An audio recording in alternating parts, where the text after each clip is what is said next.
his good intentions.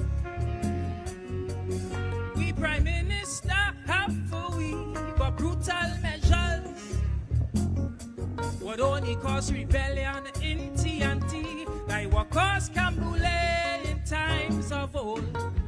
And it's so the story unfolds. The information provided by the speakers and or presenter on Facebook and YouTube is for general informational purposes only. All information is provided in good faith. However, Constructive Talk makes no representation or warranty of any kind, express or implied, regarding the accuracy, adequacy, validity, reliability, availability, or completeness of this information. The Constructive Talk team with Pastor Google are asking for your support in their back-to-school drive. Let's help the less fortunate children get ready for the new school term. Donations of notebooks, copybooks, stationeries, and book bags would be greatly appreciated. Show your love, show your generosity by contacting 464-703, and we will organize collection of your donations. Thank you from the Constructive Talk team.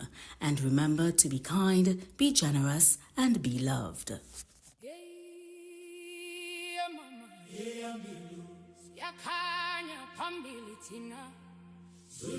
Yak and Friends proudly presents Uhuru 8. Join us on Saturday, July 25th from 4 p.m. to 8 p.m. at the City Hall Auditorium, Harris Promenade in San Fernando. This year's celebration is held in honor of Mr. Anthony Kamiziong as we continue strengthening our African ties through culture, unity, and heritage.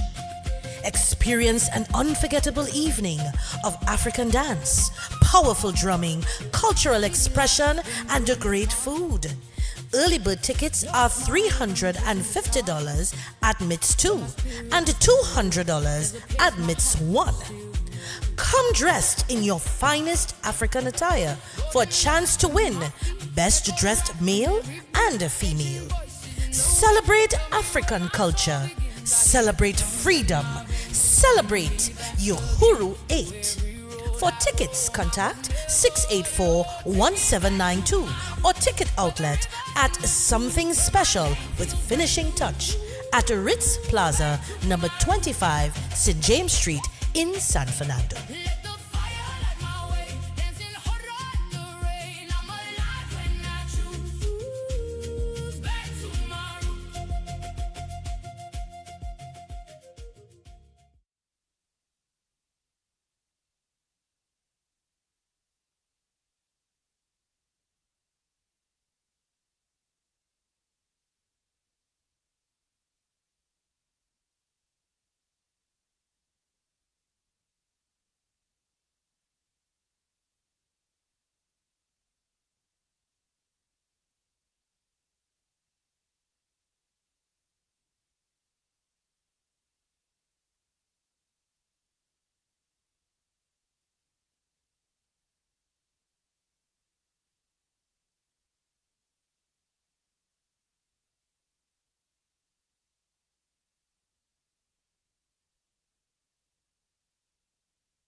Coming soon to Constructive Talk Network, Critical Thinkers. It's a youth show with a youth perspective on current affairs and issues in Trinidad and Tobago.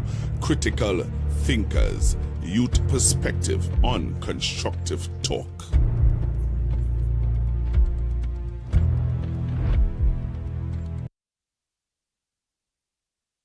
Seconds.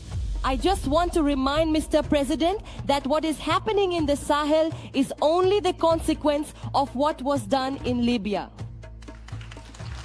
That intervention in Libya where you forgot.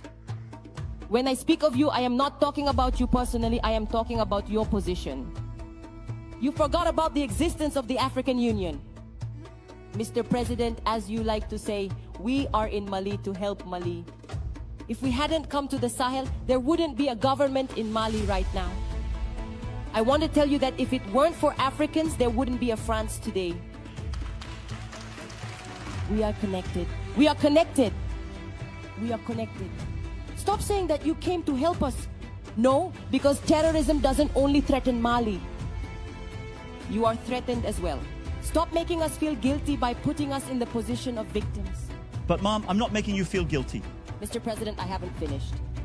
I'm not making you feel guilty. I'm trying to actually restore a reciprocal and respectful dialogue. Yes. We weren't there just for our own interests when we arrived in Mali in 2013. That's a fact. However, what you said about Libya, I've said it several times as president. I agree with what you said. In Libya, we did not respect the sovereignty of a people, and that was a mistake. All right, thank you for acknowledging that. And if you recognize that, you'll see that what is happening in the Sahel is only the consequence of that intervention. So you are in the Sahel to correct the mistake you made in Libya. And in trying to correct those mistakes, you are making other mistakes. Mr. President, I remind you that foreign military intervention has never solved a problem. What is Libya like today? What is Afghanistan like today? So military intervention is not going to fix things. I don't want my country to end up like Libya. Take responsibility, and above all, stop saying that you are here to help us. No, you are not here to help us. We are in this together. We have a common enemy and we are fighting it together.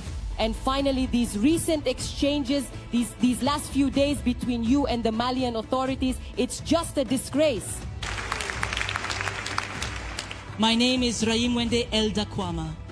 I am proud to be African. I am Burkinabe. And I am truly a person of great integrity. You need to also understand that I believe all white people are racist. And in order to understand when I say all white people are racist, I need you to make sure you understand the difference between racism and bigotry. Racism is not racial hate. That is bigotry. See, if I hate you because you're black, because you're white, because you're Asian, because you're Arab, because you're Latino, because you're East Indian, because you're Native American, if I hate you because of that, that's bigotry. If I am emotionally connected to disrespecting or hindering or undermining your group, that is bigotry. Racism is not bigotry. Racism is the monopolization of all resources, opportunities, and privileges in a given society to make sure your group always benefits from them first, and that the targeted group or the victim of racism is always marginalized and never receives enough of those resources, opportunities, and privileges to ever compete with the in group. Racism is not emotion. Racism is business. I want white people to control most of the banks. I want white people to control the criminal justice system. I want white people to control the public school system. And this is why when we have conversations about racism in America, when people say, well, you know, black people are their own worst enemies. And sometimes you'll get American Africans who say the same thing. And I'll push back and I'll say, we're not our worst enemy. We might be the second or third, but we're not the worst, because we don't control the miseducation system that's misdiagnosing black children in Orlando or misdiagnosing black children in Miami and putting them in, juvenile detention schools and doping them up with Ritalin and Adderall or Concerta. We don't control the prisons. We don't control the school system. We don't control the justice system. We don't control the economy. The main systems that oppress black people, We control absolutely none of them. They are firmly in the hand of racism. Your thoughts on other issues that are taking place in Trinidad and Tobago as well. But I like this discussion, you know. I love this discussion. Black people, because this is all they want. All they don't know what they want. Wake up and All these state black a people, claim. all these black people in this program, and you tell me none of them know what they want? So then wait is all they're complaining for. They know exactly what they want. For you to start to complain They about want that something. big weed in their mouth. Yeah. A Jordan on the foot. A moccasin and a stout. And a CPEP. And they're good with that. They're good with that. Pants with no belt. A So pants I'll tell you what. That's what they want. Let me get to the 10 o'clock news, people. They don't want to open no chain of restaurant or no chain of groceries. They don't want nothing like that. They're not coming together for that. They ain't no gang to come together for. But shooting. No, yeah, for sure. And for jumping sure, in a for car sure. and going and shoot down your brother. Yeah, we love that. We in that. But we ain't forming a gang for that. All right, keep it right here. We'll be back after this.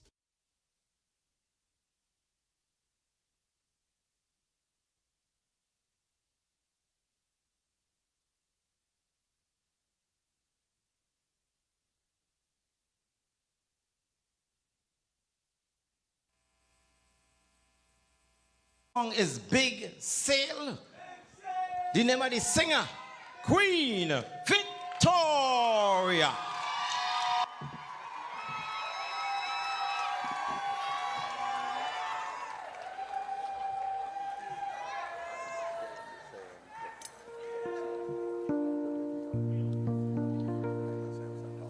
Africans, for sale, for sale, for sale. Africans, for sale, for sale, for sale.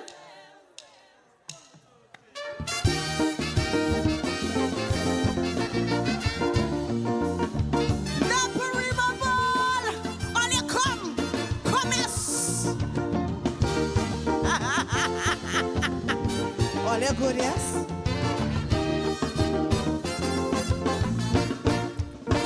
I was lying with some old men before the election, and well, I was amazed of their discussion.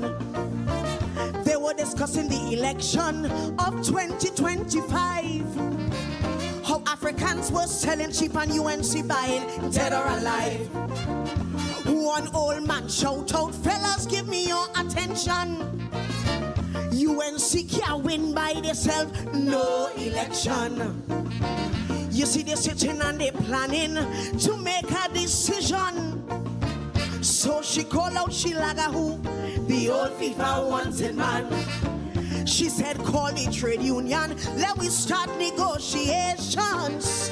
And we could call out a big sale and we go buy out some Africans. Africans for sale, for sale, for sale. We buying Africans. Sing the thing. Africans for sale, for sale, for sale. We buying Africans. She don't have all she chance and she the honor rhymes. No, what she need is some slave names, man, some big strong Africans. Africans for sale, for sale, for sale. We buying good or bad. Africans for sale, for sale, for sale. Tobago and Trinidad. Oh, somebody pinch me. Hey, UNC sitting and they're waiting patiently. With about 16 safe seats, they don't win that already. The woman said, I have my people, and they are born UNCs. Now all I need is some Africans who got their names out of slavery. She said that she hear they're really selling cheap, and she could buy them very cheap, 500 and a jersey. A lot of people will cry when she's finished with CPEP, because she is not holding back them P&M have nothing to get. She said it's party before country, oh you never forget. She will care for her people and she have no blasting regret. Africans for sale, for sale, for sale. We buying Africans. She buying Africans for sale, for sale. Listen, we buying Africans. She said we like crab in a barrel. We pulling each other down. But I want their votes. So I jam them the winning song. And all they know it. Africans When you see wins, everybody wins. Africans for sale, Tobago and Trinidad.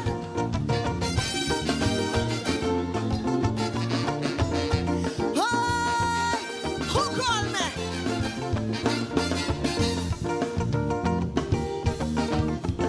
I want this verse slow, right?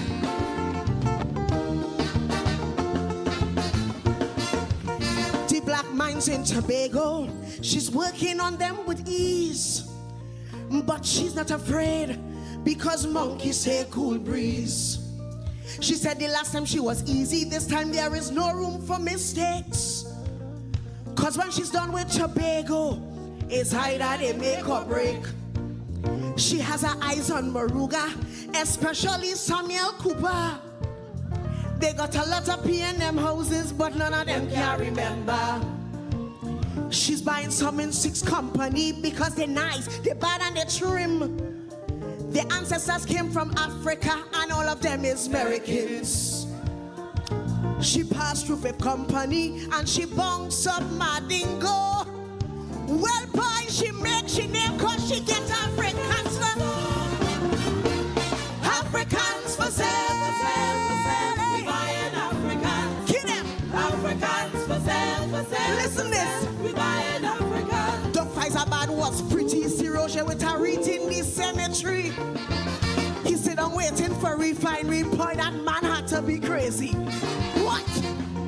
Africans for sale, We buying good or bad. Africans for sale, Tobago and Trinidad. I never meet too commercial man so.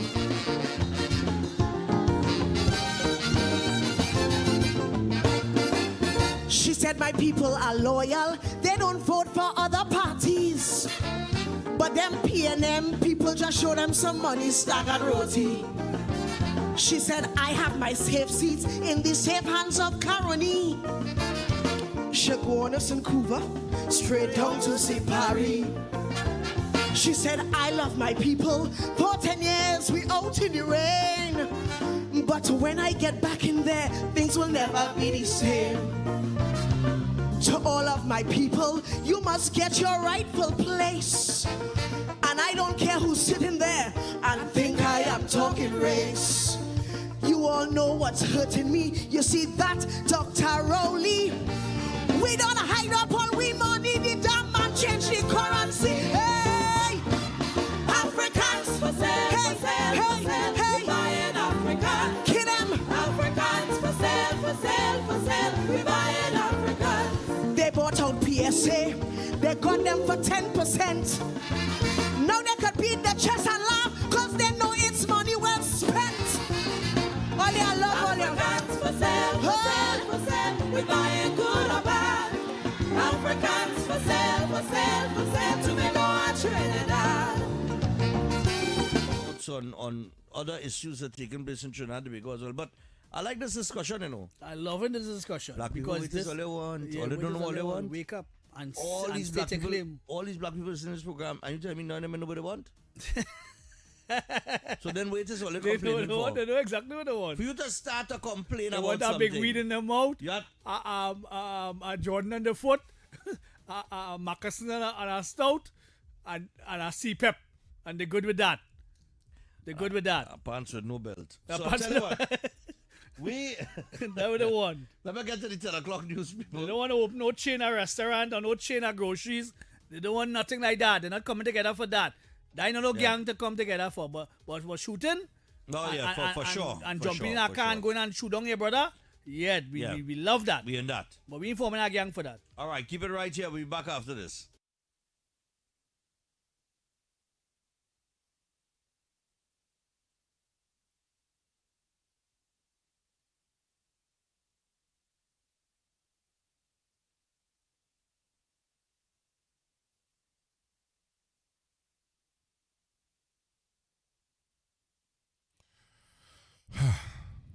Good evening, Trinidad and Tobago. Good evening to those of you locked on to Constructive Talk. All right, so it is Wednesday. And just letting you know that tomorrow the People's National Movement is having a meeting in Pointe-à-Pierre constituency. All right. On Thursday, they're having a meeting at Pointe-à-Pierre constituency. So if you're living in the Pointe-à-Pierre area, that is Claxton Bay, Pleasance Park, where again? Claxton Bay, Pleasance Park, Marabella, neighboring constituencies like San Fernando West, San Fernando East. Yes, if you're living in those communities, you can make your way to the Marabella Community Center, which is on Market Street, and you would be able to be a part of the meeting. All right. So much to talk about, so little time to talk about it. Today I got invited to the city of Port of Spain. They would have had a interfaith service. And you know, interestingly, the priest who would have spoke at the service made some statements that I said, wow. Minister Khadija Amin was there. So when he made his statements, I hope that she could carry back the news to the Prime Minister and let them know that, hey, it's not a walk in the park that people are experiencing. People are genuinely experiencing pain and suffering. People are experiencing it, and they go into the church and asking, right, for help. Right? So, this evening I want to play for you. I saw where it was in the news this evening where the priest spoke about it. So let me play for you what the priest would have said today in the news at the interfaith service that the Port of Spain City Corporation would have had for their 112 years celebration.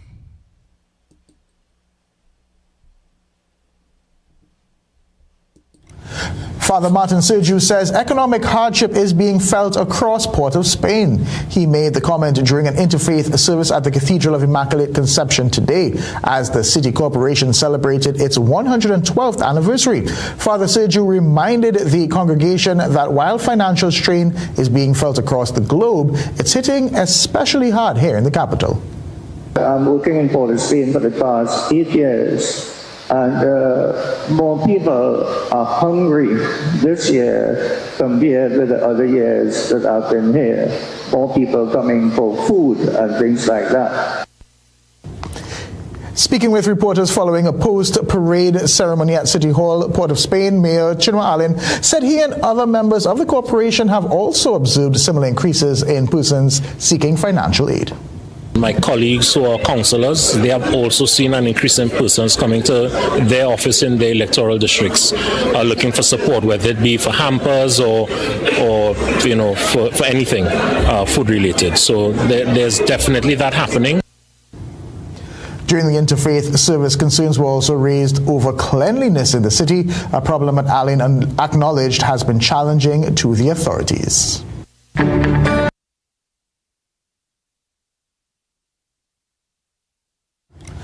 Father Martin Sergiu says economic hardship is being felt across Port of Spain.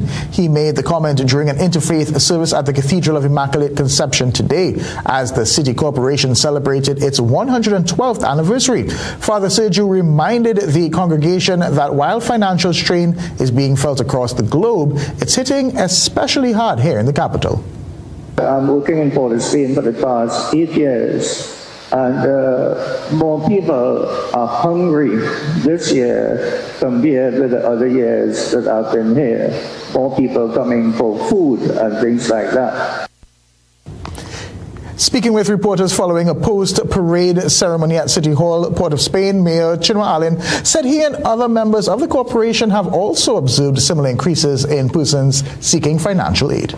My colleagues who are councillors, they have also seen an increase in persons coming to their office in their electoral districts, looking for support, whether it be for hampers or you know, for anything food related. So there's definitely that happening. During the interfaith service, concerns were also raised over cleanliness in the city, a problem that Allen acknowledged has been challenging to the authorities.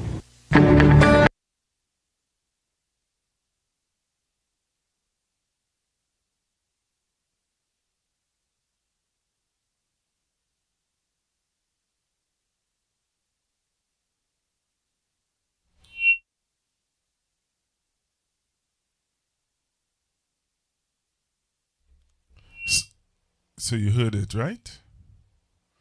You heard it for yourself, where the mayor of Port of Spain is saying that what the priests talk about is the truth. What the priests spoke about at the interfaith service was the truth, the whole truth, and nothing but the truth.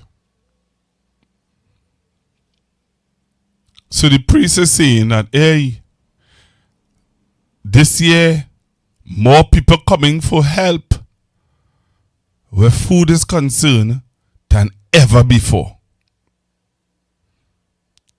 That's what the priest is saying, you know. The priest is saying that people are coming, more persons are coming for help than ever before. But then people telling us the economy good. Then people telling us that there's no what we're talking about. Unemployment on a down low. There's no unemployment problem in Trinidad and Tobago. What are you talking about? Where are you getting this information from? Priest lying in the church? Is it that the priest is telling untruth? Is it that the priest is making up the story because Minister MP Khadija Amin is there? Wait, the priest just make up that? The priest don't know what he's talking about? The priest said that this is this is the first time he said this year is the most. The priest is saying this year is the most he have ever seen people come begging.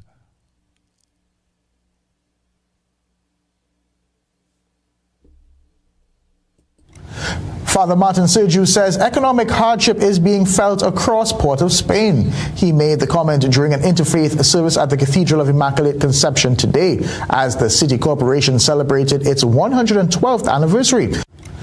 Father Martin Sergiu says economic hardship is being felt across Port of Spain. He made the comment during an interfaith service at the Cathedral of Immaculate Conception today as the City Corporation celebrated its 112th anniversary. Father Sergiu reminded the congregation that while financial strain is being felt across the globe, it's hitting especially hard here in the capital. I'm working in Port of Spain for the past 8 years. And more people are hungry this year compared with the other years that I've been here. More people coming for food and things like that.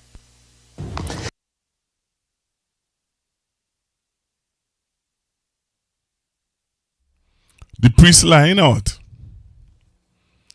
The priest lying or something. The priest know what he's saying. Eh? Is this priest lying? Only heard what he said?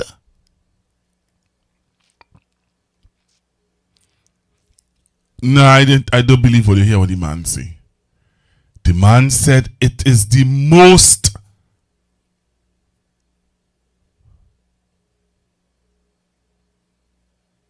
Really? Really? Really?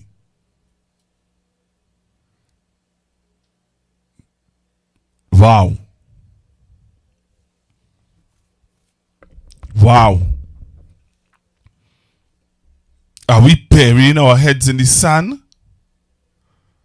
Are we pretending as though, why are we not talking about what it is? Is it that people are ashamed? But if you're ashamed, you wouldn't go for help.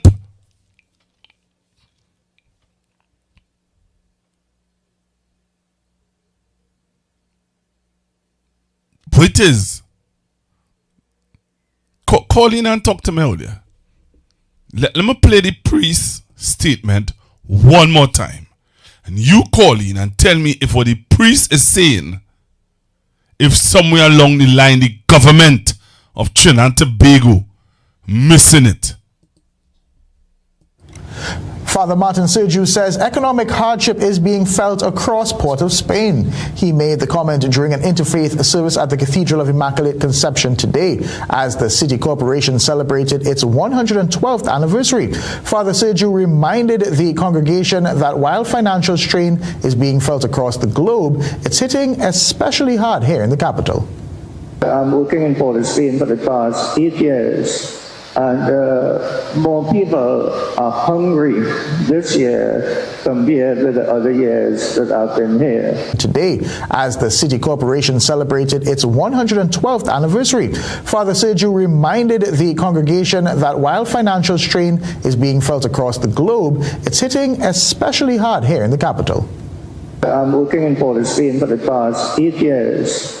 And more people are hungry this year compared with the other years that I've been here. More people coming for food and things like that.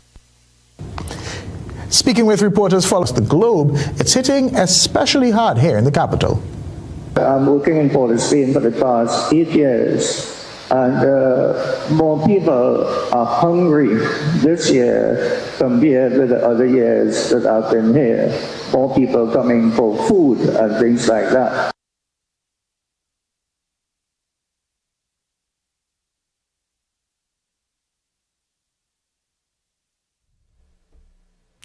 More people are coming for food. More people are coming for food. What are your thoughts? What say you? 464-7003. The priest is talking out. The priest is talking out.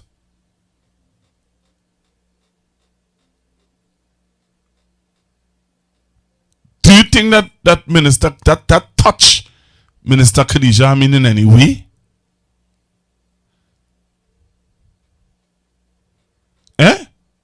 You think that touch Minister Khadija Amin in any way? Hello, good evening. Yeah. Good evening, Pastor Google again. Good night to all listeners and callers. What if he's saying is true? After you fire 70,000 people, each of them people fire families, their children, you understand?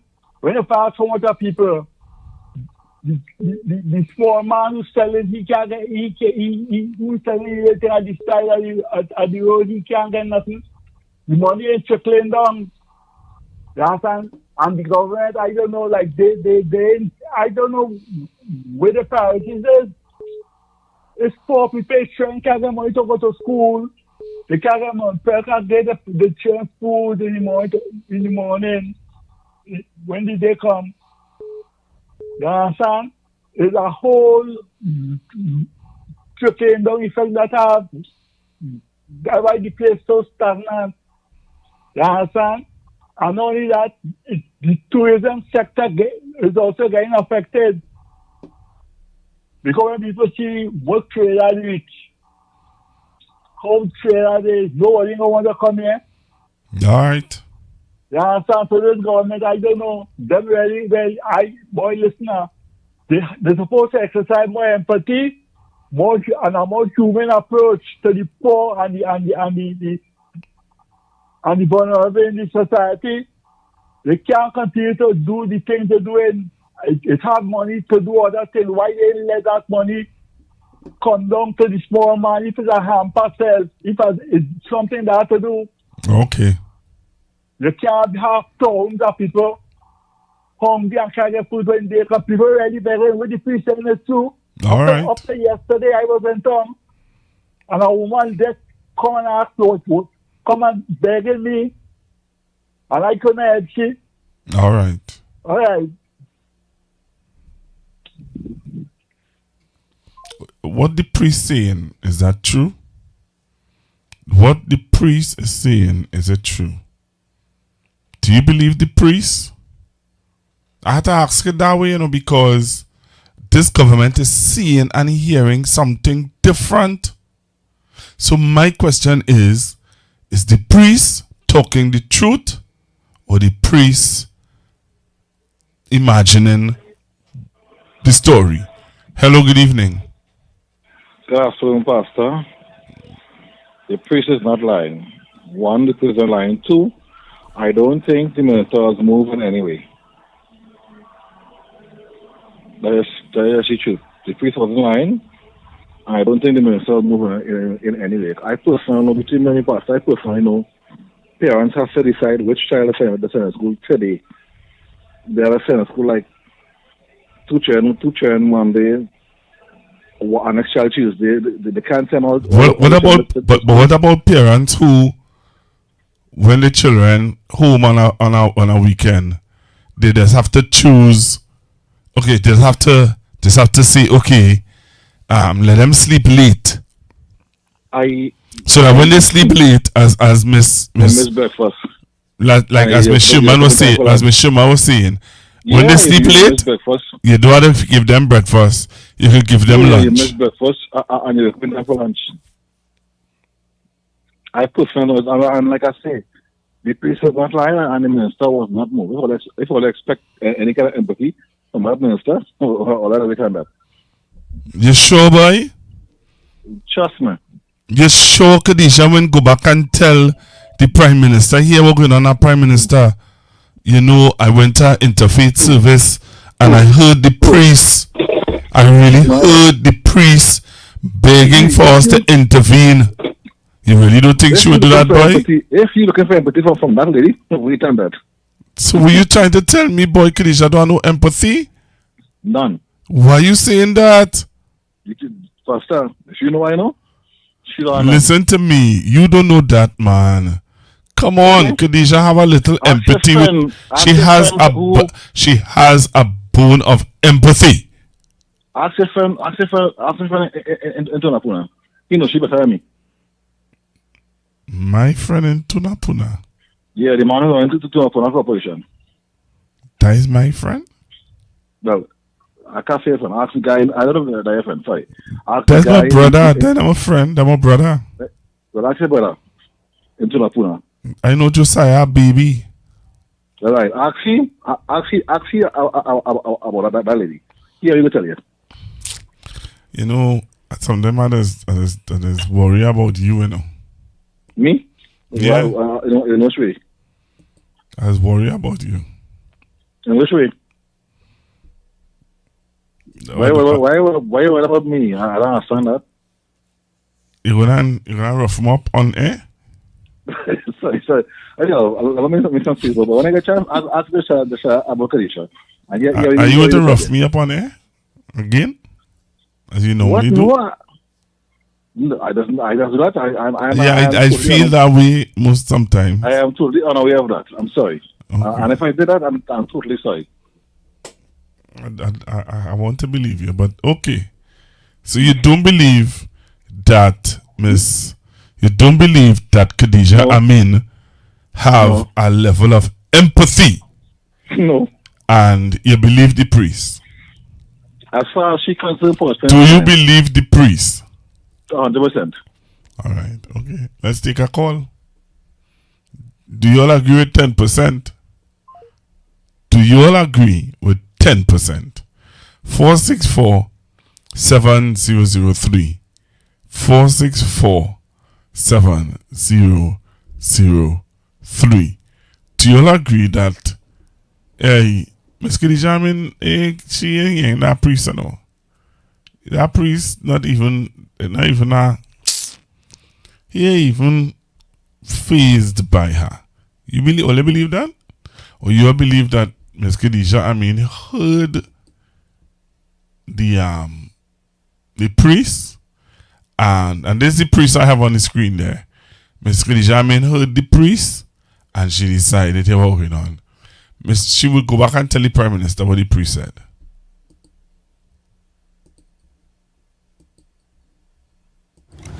Father Martin Sergiu says economic hardship is being felt across Port of Spain. He made the comment during an interfaith service at the Cathedral of Immaculate Conception today as the city corporation celebrated its 112th anniversary. Father Sergiu reminded the congregation that while financial strain is being felt across the globe, it's hitting especially hard here in the capital.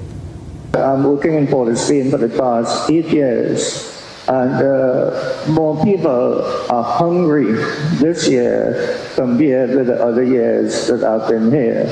More people coming for food and things like that. Father Martin Sergiu says economic hardship is being felt across Port of Spain. He made the comment during an interfaith service at the Cathedral of Immaculate Conception today as the city corporation celebrated its 112th anniversary. Father Sergiu reminded the congregation that while financial strain is being felt across the globe, it's hitting especially hard here in the capital. I'm working in Port of Spain for the past 8 years. And more people are hungry this year compared with the other years that I've been here. More people coming for food and things like that.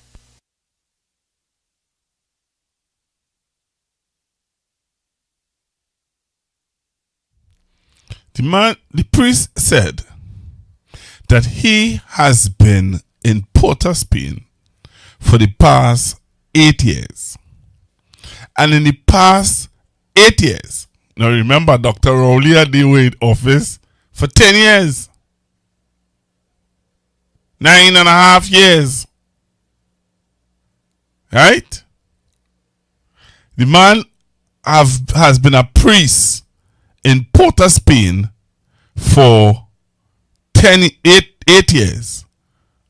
And the priest is saying that in the 8 years, he have been a priest in Port of Spain. More people this year, more people come for food than ever before. This year. What do you think? The priest lying? Oh, no, sorry.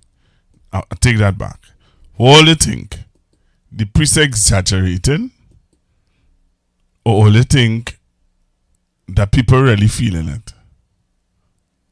464-7003. 464. I'm taking some calls on this. I want to move on from it, but I want to take some calls on it. I want to hear what you think. I want to hear what you all feel, what all you think about it. Do you think the priest exaggerating, or do you think that the priest just telling the truth? Just saying it as it is? The priest didn't mince his words. What is your thoughts, though? What is your thoughts? Tell me what is your thoughts.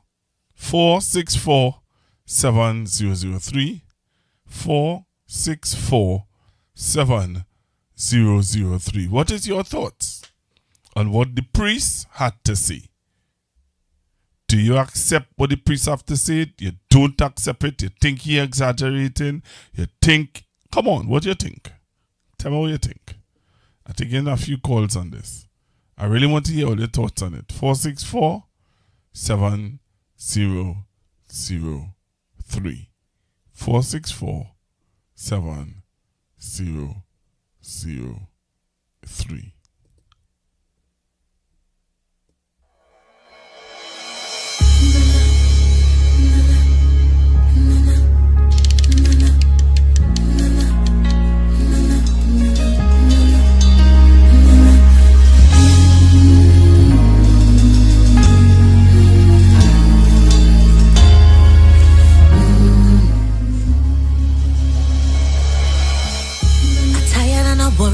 feeling the pain.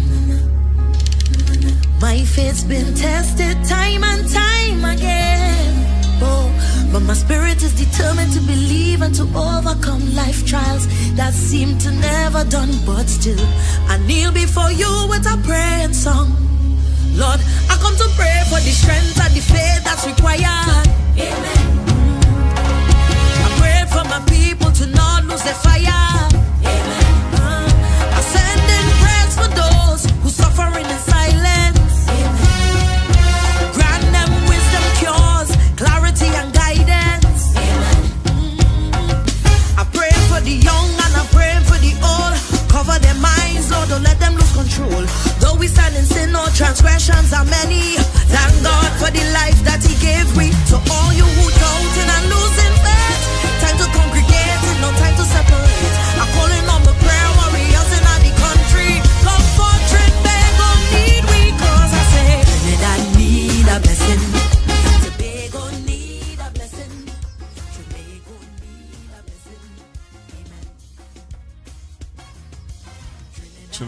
a blessing. Trinidad need a blessing. Trinidad need a blessing. Tobago need a blessing. That's the song, you know. That is the song that won the March Gras Trinidad and Tobago. The song is saying that, hey, this country need a blessing. Right? That's what it's saying. Alright, so I'm willing to move on because I realize that people don't want to talk about it. People don't want to talk about it too much. But is it that people are really feeling the financial burden in this country that people resort to taking a backhoe and backing it up by? Listen to this story. Listen to this story. Take a listen to what happened in Tobago last night.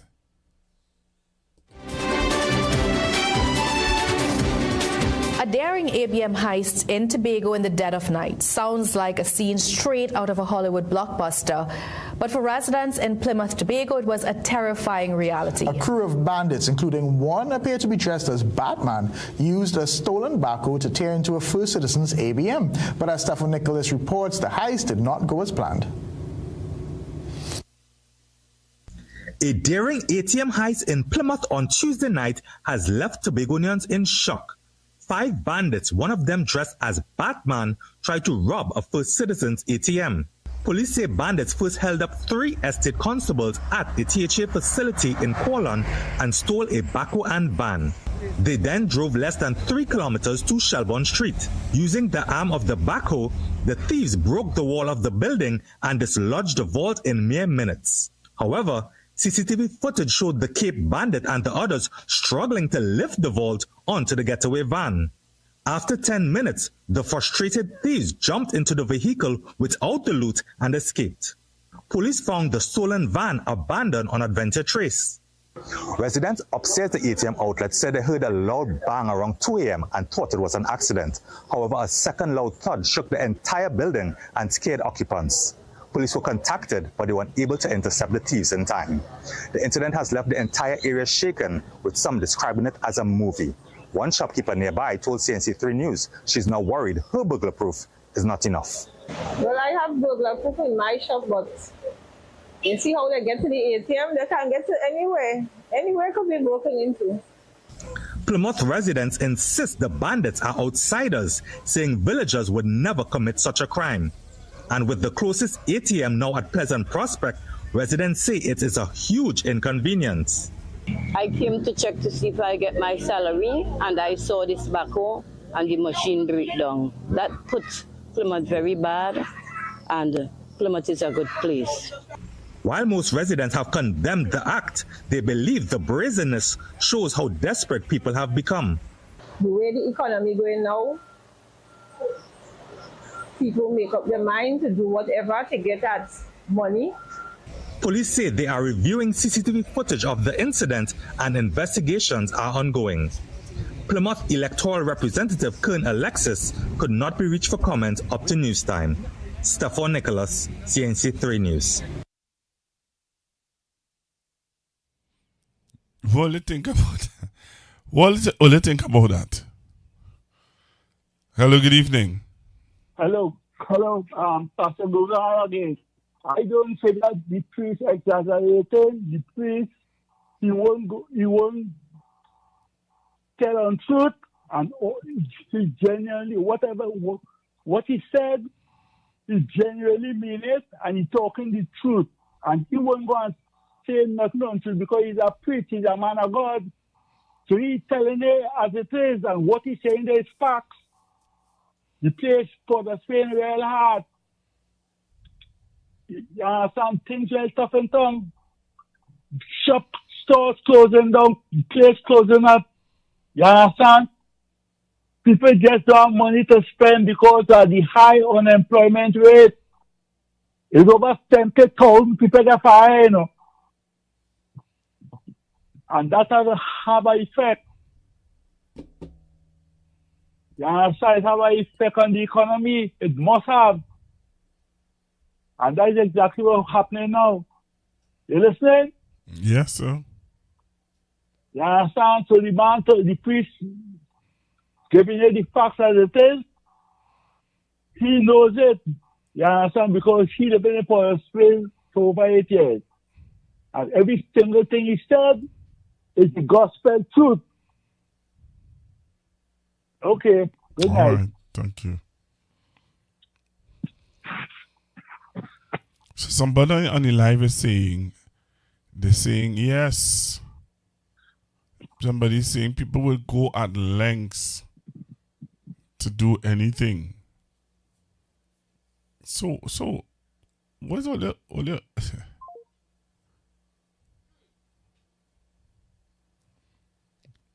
people always seeing this? Always seeing this, people?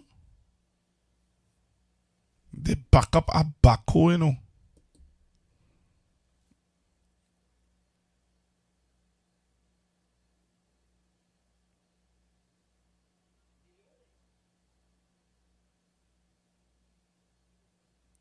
Somebody's saying that people in Central and South are feeling it just the same way, only talking among themselves. Really?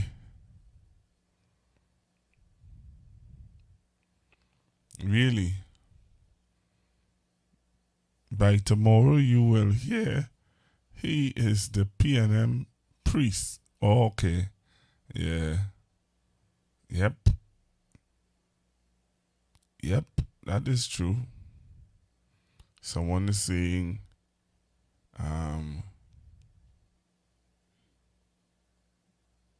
okay. So, Ole, I am watching and I am observing, you know.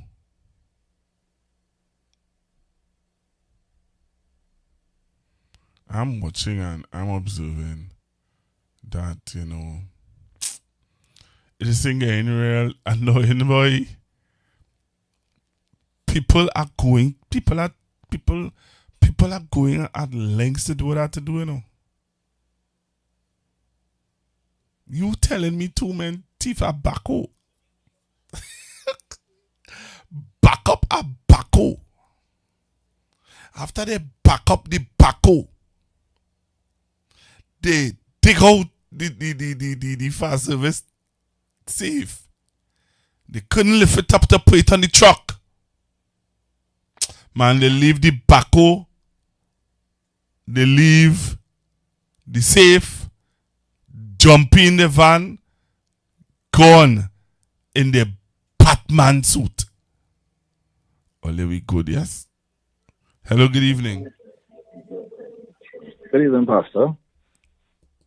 Pastor? Hello? I'm listening to you, sir. You're talking more about Batman and your friends? If they were, but they were just play. Yeah, well, I mean, it's shocking. When I saw it, I was shocked. I was shocked, sorry. I was shocked. You were shocking? No, I was sorry, man. You were shocking. You were shocking. I was shocked. You were shocking. I was shocked. If you want to play it over with you saying shocking? No. Don't play it over, please. And I apologize immediately. I said I was shocked. But a man had to go and teach tobacco.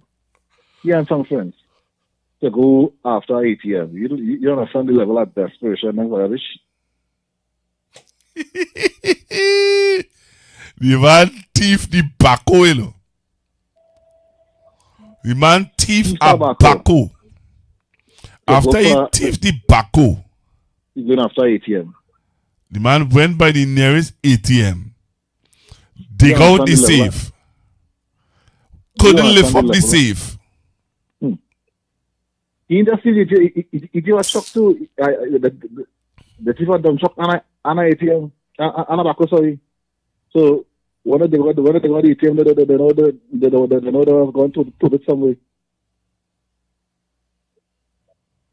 How much an ATM does have in it though? I have no idea. I don't know. That I wouldn't know.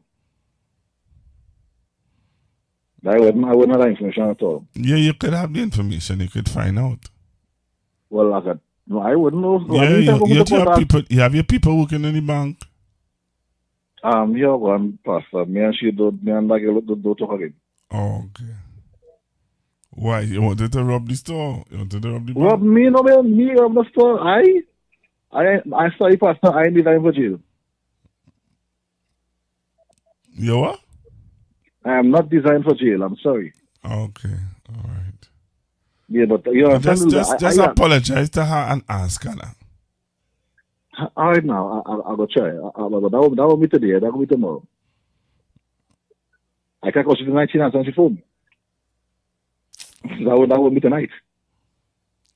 You just make things. You just make things difficult, yes. But I'm being real. I can't call the young lady. No, she would not answer the phone. You don't want to. We want to know how much our ATM does hold. All right. I've got a chance to do say. Please and thanks. All right. But you know, from the level of desperation. What desperation? What desperation? The men and them knew what they was doing. The men and them knew what they was planning. And you ain't find it funny. Every time somebody comes back a crime over the table, it's always somebody who in someday. So apparently, just now. What are you trying to say? What is you trying to imply?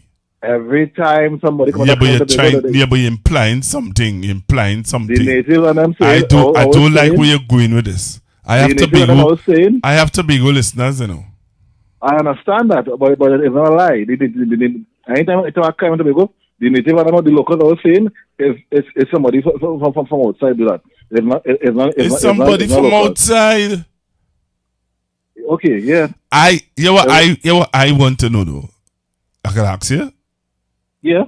Why the police take so long? You realize I am not a police. I was never a police. No, but I know nothing about police. Hear the question asking you again. Ask him. This between me and you. Quiet asking you. Why the police took so long to come? What is the police response time? You know? Hello? I am not a police. I am asking. I have no idea. Asking it for a friend. What is? Do you have any idea the police response time? Here's a question asking it for a friend. Between me and you. Hello? How come? Look on this phone. I will try and answer you, right? I'll go on. You have a good night. How come the police take so long?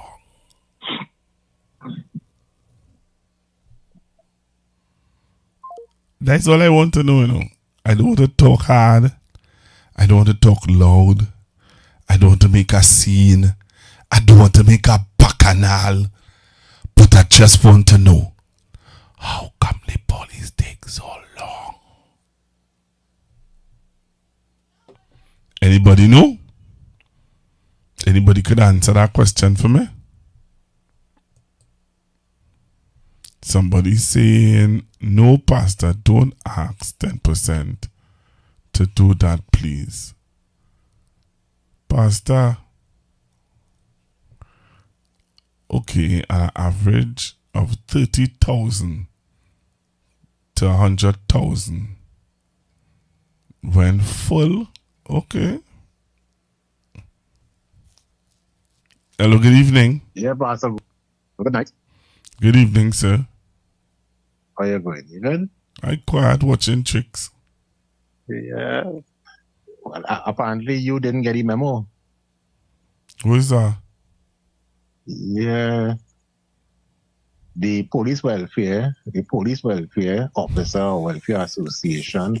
Right now, the police exhausted, they're tired. Oh, yes, I heard that. I really heard that. It's true. Yeah, Yeah, God. Is that so for the last how much years? 2 years? Yeah, so they're tired. They expect the police to run out just when they're tired, they're overwhelmed, the mental health, all kind of thing. So somebody said the police was probably changing their clothes. Well, I don't know about that part, but I know what I heard from the explanation. Yeah, I heard that too. I heard that on a newscast. Yeah. So that's but it's sad though. What's sad? Only convenient. Huh? What's sad? Only conveniently in certain circumstances the police don't respond. I mean, I don't want to say too much, because I don't want you to get in trouble. I don't want your show to get in trouble. It's only conveniently sometimes the police step up the game, and I saw in certain situations, but when real crime take place, they're tired. What are you going to do? Well, boy, I just find it real strange how... Yeah, I find it very strange too. Where was the police? But we got to take what we get. The police tired. Okay, sir. Understand? Huh? I say okay, sir. Yeah, we got to take that. It's a football tonight? Well, I can't say because I'm not a football fan. Oh, okay. Yeah, I'm not a football fan. Okay, I know when it happens. Two things I know does happen when there's not much persons on this platform is either people watching football, or they're watching basketball, or they're watching Parliament Channel. Those are the two things that us have the live at 503. Normally the live does have more than that. I'll be locked on listening to your program this hour from 8:30 to 11 o'clock. Somebody said yes, it have 2 games going on. Oh, yes, it have 2 games going on. Mexico played Pasta. So somebody said between you and Mexico. But the other point I want to make. Talk to me. I don't think the Honorable Minister of Local Government was moved. I don't think them people. I shouldn't say. Well, they don't say that, right? Nah, man. The woman here, the priest, is not a politician. Say it. It's not to say the member of parliament for the area was there and he said it. You understand what I'm saying? If the member of parliament for the area was there and he said, oh yeah, people hungry in the city, I can understand her ignoring it. But there's a priest. There's a priest saying in the 8 years, here he's saying, in the 8 years that he has been working in the city, this year, more than ever, more people come for food. He is saying more people come for money. He is saying more people come for prayers. He is saying more people come for handout in different areas. He said they come for food. Yeah, but how come the minister didn't respond to that? No, so no media couldn't interview the minister and get coverage. No, she on left what early. he said? She left. No, she left early. Well, that's what I'm telling you. Because she remember she had to go. No, but she had to go. In all fairness to her, she had to go to the Joint Select Committee on Ministry of Works and Transport with local government. So in all fairness to her, because I saw it in the news where the Ministry of workers are complaining about the way that local government representatives are speaking to them when they go to meetings. Yeah, I heard that on the news as well. So in all fairness to her, she did leave early. So she didn't hear, not that she didn't hear the priest, none of the media persons could have questioned her. Yeah. But it's a sad thing though. What is that sad thing? Very sad thing. What is that sad thing? That so much people have to be going through all this. That's not a nice thing to be experiencing. Yeah, but wait, just now. These people were working. The priest talk about that. The priest said that people lost. They just showed you a capsule of what the priest said. The priest said that people. I was there. He said that people lost their jobs. Right, so that is why I see that is a sad situation to be in this second year. Yeah, this could be year number 2. Understand? Where you're without a job, you have no income. You have school coming up just now again. Did they vote for this? Huh? Did they vote for this? No, they didn't vote for this. They didn't vote for this? No, they didn't vote for that. What they vote for? 10% increase. We will solve crime. Understand? We could fix the economy. That's what people vote for. People didn't vote for this. True. People didn't vote for going back for hamper. Okay. If that was the case, we would not be in this predicament. I mean, I didn't vote for that. Stay on the line. Yeah. Stay on the line. You say people didn't vote for this. Okay. The young people now have sense, and I think they will think better, and they will come forward and vote back the UNC, because under the UNC, we the African people benefit. There's no doubt about that, right? I ain't talking race, but I'm talking facts. We benefit. I see my young brothers, black brothers, buy cars, 2-3 can't put it on the road. They get house, they get work, they get contract. I just hear them every day. I leave my house, I I'm lying, eh?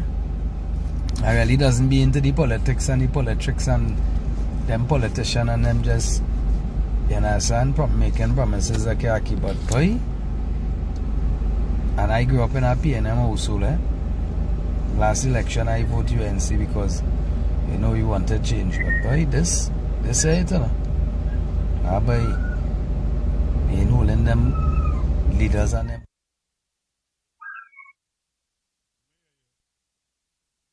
Yeah, I missed that memo. I wasn't there for that meeting. You wasn't there for that meeting? No, I wasn't there. I wasn't in that meeting. But the man said. Yeah, I hear them. The man said he vote for the. He vote. He grew up in a PNM home, but he vote for this. So, you gotta be careful what you ask for. True. Yeah. You see what happening now? And there was another clip, but I'm sorry I didn't save that clip. I'm sorry I didn't save that video. I'll see if I get it back. I'll probably send it to you. We have more to come on. Plenty more. Yeah, because there was a comment in brief. I'm trying to see if I could explain it. The commentary was, right, that 10% increase again, that's like a recurring decimal. The Economist, I can't remember the person's name. I gotta find back the video, get the person's name and send it to you. Right? If we continue on this trajectory, with this sort of borrowing, that was the topic. With this sort of borrowing, to pay off all them loans, Trinidad will not be looking good. I'll see if I get that video and send it to you. All right, well, I'm gonna play for you a video here from about the young people and what in a GSC they would have made statements. Listen to this. All that. Yeah, I heard all of that. All right. All of that. Yeah, man. But let me play for the people who didn't hear it. I'm gonna play it for the people who didn't hear it. All right, Pastor. Good night. Yeah, man.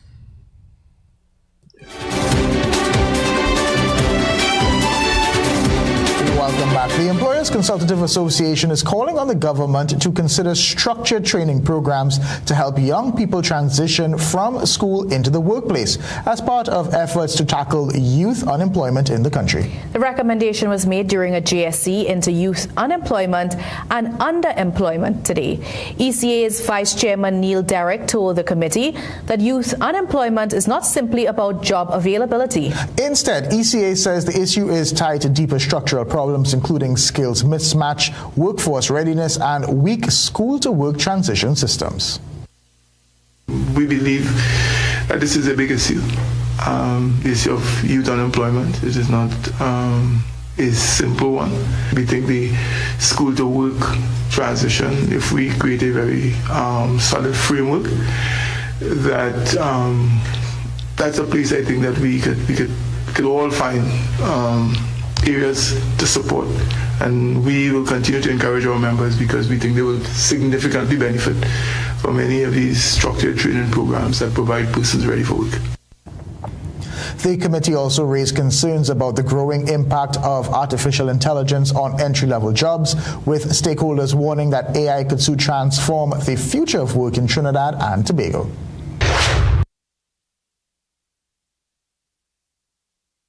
His wife have been detained by police after officers executed court-approved search warrants at properties in West Moorings and Trin-City. The detention comes just days after Attorney General John Jeremy warned in Parliament that wealthy individuals who believe their status places them above the law would face the same treatment as any other suspect. While police have stressed that no charges have been laid and that the investigation remains active, the development has sent shockwaves through the business community. Otto Carrington reports. Businessman Dominic Hadid and his wife were detained by police on Wednesday after officers executed search warrants at properties in West Moorings and Trin-City as part of an ongoing investigation. The Trinidad and Tobago Police Service confirmed in a media release that officers carried out searches on the warrants lawfully issued by the Supreme Court earlier today. According to the TTPS, the duo are assisting investigators with inquiries, but no charges were laid up to news time. Police stress that the execution of a search warrant is a routine investigative procedure and should not be interpreted as a finding of wrongdoing. The police service said all actions were conducted under judicial authority within the parameters of the law, while maintaining respect for the rights and reputational interests of those involved. TTPS executes search warrants in West Moorings and Trin-City. The Trinidad and Tobago Police Service confirms that arising out of an ongoing investigation, officers executed search warrants lawfully issued by the Supreme Court of Judicature at locations in West Moorings and Trin-City earlier today. During the execution of these warrants, a couple was detained and are currently assisting investigators with inquiries. No charges have been laid at this time. When pressed further, ASP Russell was not forthcoming. As soon as information comes to hand, we will furnish the media with same. Okay, well, I don't think this would interrupt the investigation. At what time was the warrant executed? Mr. Johnson, The investigation is But it was ongoing. executed past tense. So what time did you go to the locations and, knock on the door? Hi, police, we come to search. What time was that? Mr. Jensen, we will update you as more information comes to hand. Operations continued as normal at Hadid's Blue Waters Company when CNC3 News visited earlier on Wednesday. Commenting on the matter, environmental activist and Syrian businessman Gary Aboud said he awaits the outcome. I don't have enough information to make an informed comment. If I knew the circumstances, I could say something. All I could say now is that I support the pursuit of justice without exception. I support the police officers in the line of duty. Let us see what is the truth, and let us support our men in uniform regardless of the hurt and the feeling that we might have. Just recently, Attorney General John Jeremy made a comment in the Parliament regarding certain group of businesses involved in what he said was illicit activities. Today, I wish to say this. To those persons among us who consider that their wealth allows them guarantees from prosecution and from the attention of law enforcement bodies, we say those days are behind us.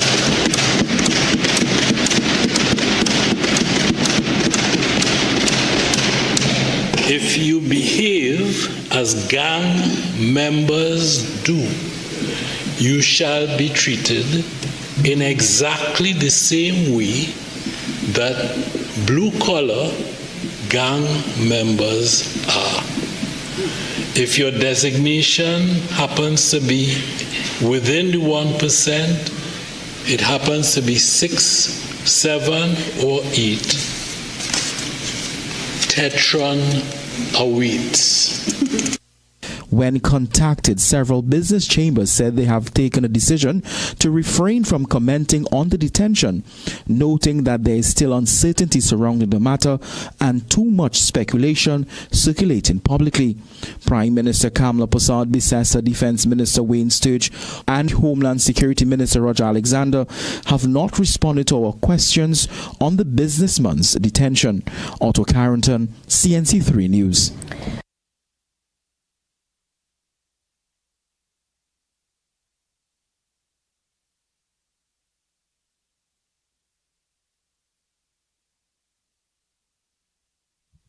Otto Carrington, CNC3 News. So you all heard that. You all heard that loud and clear. So my question is, and my question will continue to be, what they call Fisherman and Friends for? What they really call he for? But he do have a visa, you know. He do have a visa, he want to get back his visa. So he go tread softly and lightly. Right? But it's amazing. I would love to hear what the Syrian, right now the Syrian community had to tread softly with his government.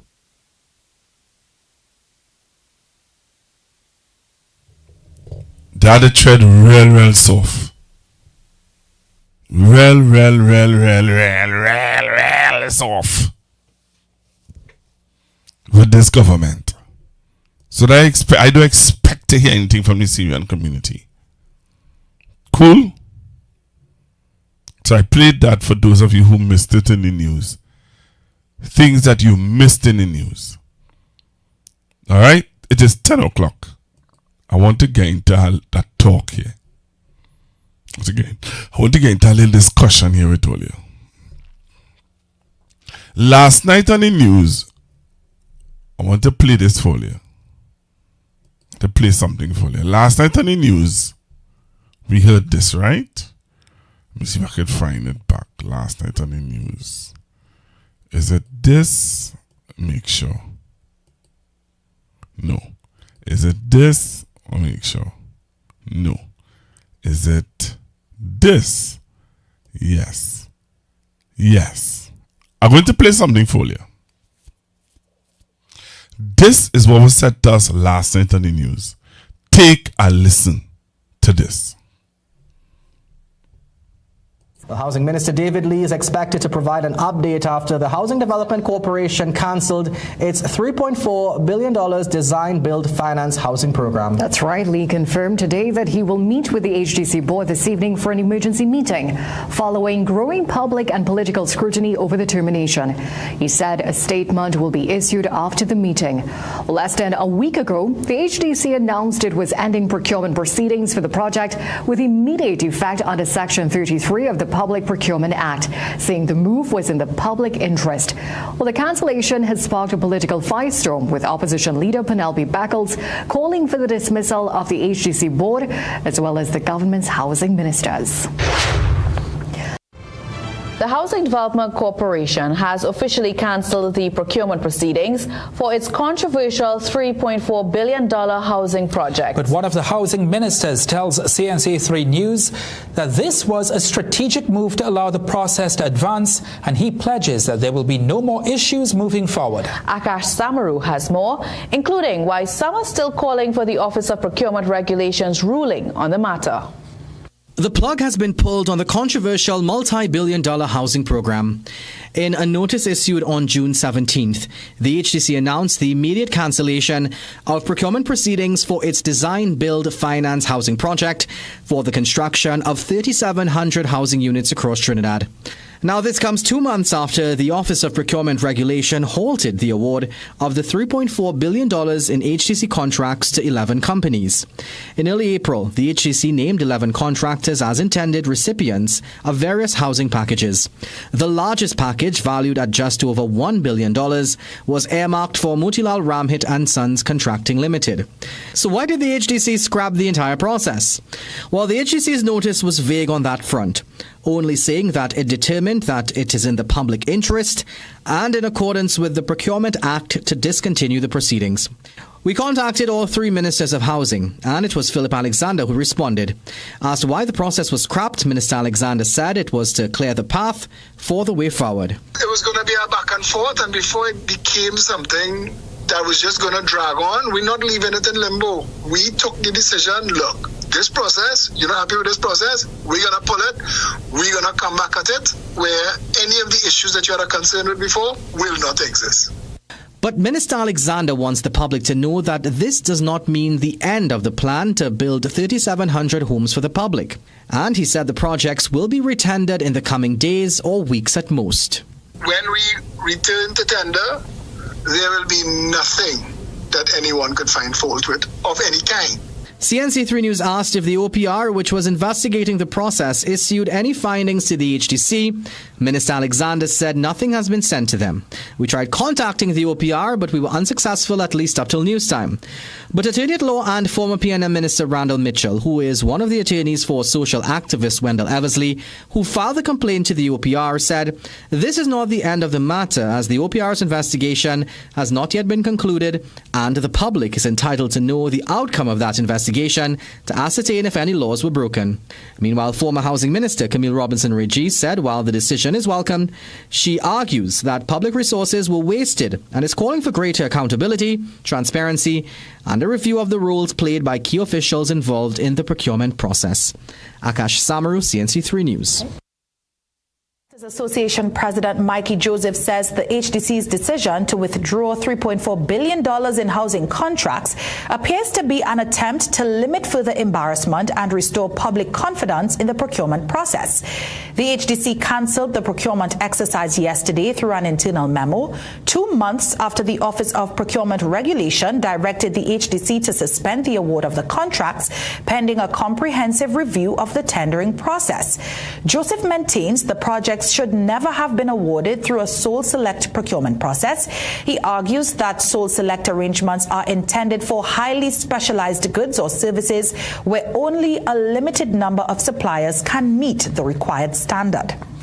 I believe the AGC would have looked at all that transpired and recognized it's not going to reflect good on them.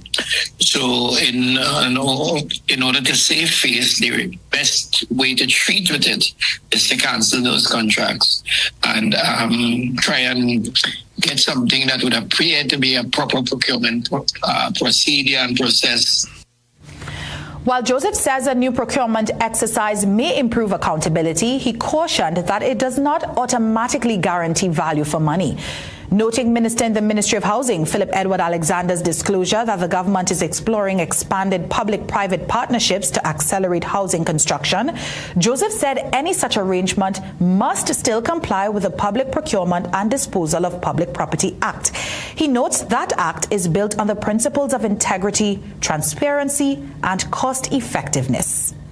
Once you're talking about state property, right, there's a value to it. And the act is not only for the government procuring property, but it's also for the disposal of state property too. It's laughable when I listen to these people to believe that they're operating in a vacuum with the legislation. They're choosing what part of the legislation they want to talk about and what part they would not even read, apparently. Joseph, however, notes the matter remains before the Office of Procurement Regulation. If the regulator determines there was wrongdoing, the findings can be referred to the DPP for further action. Under the Procurement Act, breaches of procurement rules can attract significant sanctions depending on the nature and severity of the offense. In the Ministry of Housing, Philip Alexander is pushing back against opposition leader Penelope Beckles' call for the dismissal of the HDC board and all three housing ministers. Beckles made the demand after the HDC cancelled its controversial $3.4 billion initiative. But Alexander has accused Beckles of hypocrisy, questioning why she did not call for resignations when the HDC cancelled the Santa Rosa housing project over bidding irregularities raised by the OPR. He also pointed to the renewal of more than 300 HDC contracts without tender under the previous administration. Alexander maintains that no irregularities have been flagged by the OPR in the current government's housing projects. When contacted for comment, Housing Minister David Lee promised to send a release soon. CNC3 News also reached out to Beckles, but up to news time, neither had responded.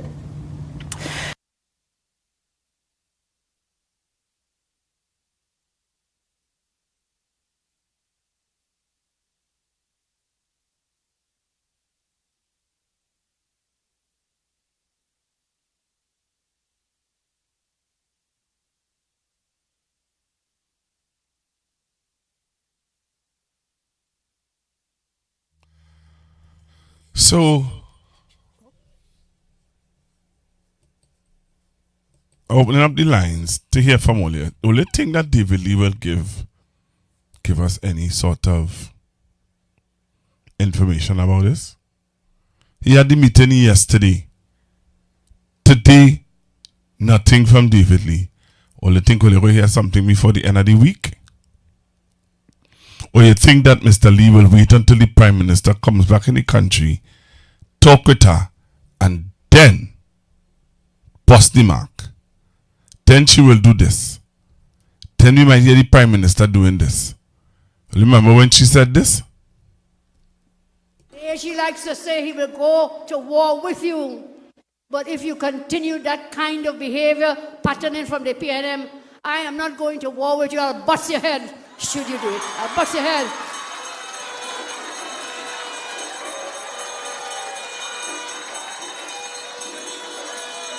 The UNC rank and file. The UNC rank and file. And I and many worked too hard to put us back into government. For some people to be now favoring the same corrupt, eater food, fake elite.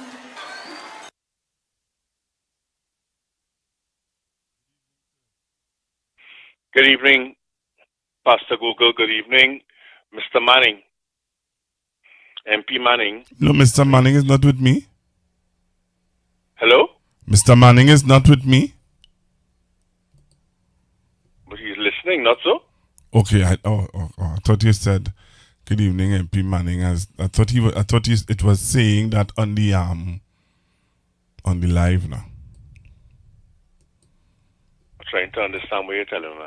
I thought that you saw on the live when I post up the live, I normally would put who my guest is. So I thought that when you said good evening, MP Manning, you thought that I thought that I had it up there, so you were greeting him as if he was on the show. But isn't he on your program this evening? No.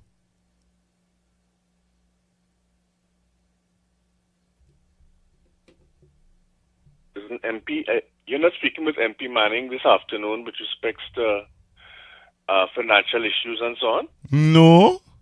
You watching that old program? No, I am. I'll call you back. All right. Okay, I don't know. So you looking at an old program? Sorry about that. The program that you're looking at that is on right now is tonight's program actually. All right, I don't know what happened there. Okay. Boy, oh boy. Boy, oh boy. So, yeah. Trinidad and Tobago. Do you all believe, so I'm taking your calls, do you believe that Mr. David Lee will give you a response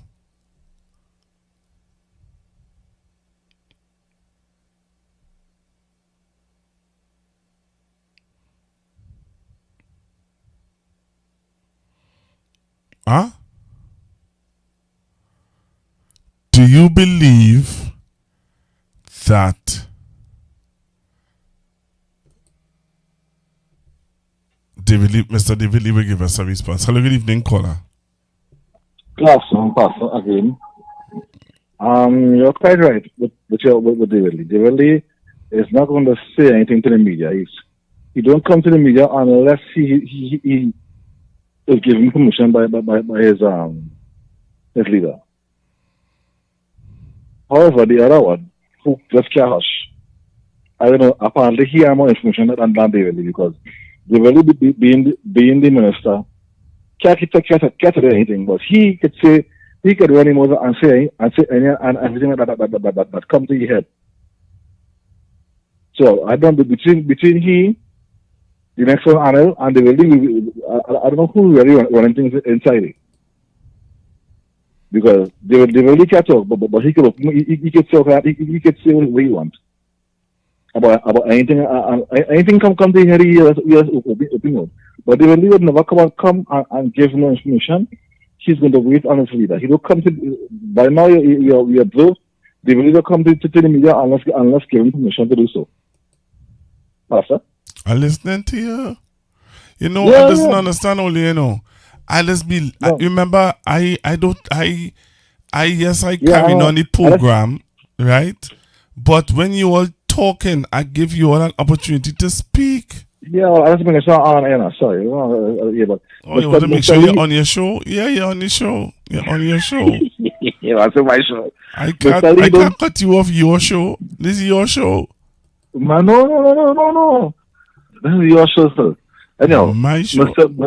Mr. Lee is not going to come to the media unless he's given permission, or unless he comes. Hey! We're saying they're not making no sense. Sorry. Why say that?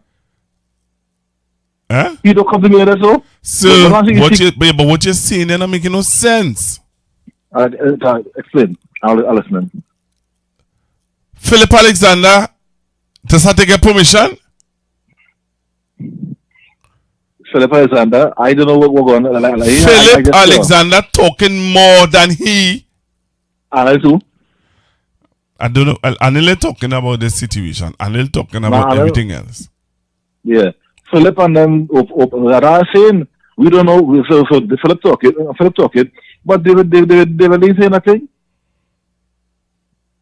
Now I say Philip talking, but they will say nothing. He don't come to the media unless he gets permission to come to the media. Philip can say anything he wants, and just now, breaking news. I don't know if this is true. You could Google it for me. Is it true that Delcy Rodriguez has now declared a state of emergency in Venezuela? I know hearing that. I know hearing that. To you, I would know.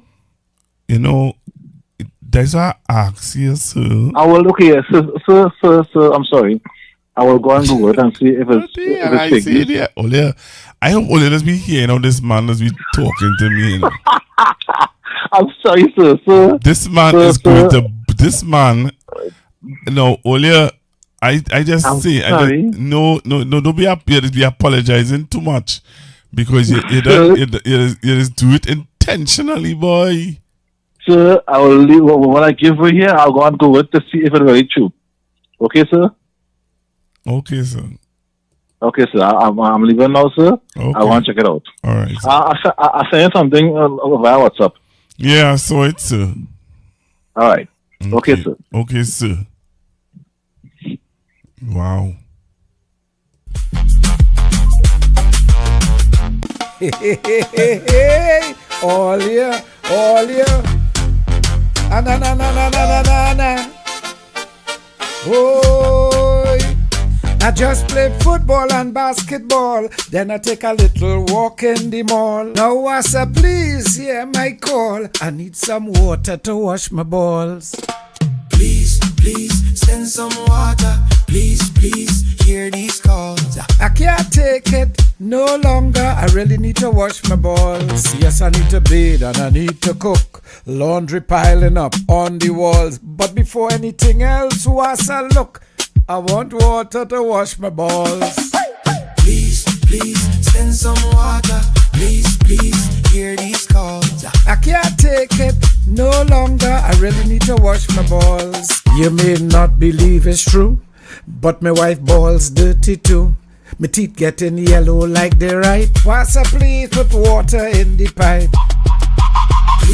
Please, send some water. Please, hear these calls. I can't take it no longer. I really need to wash my balls.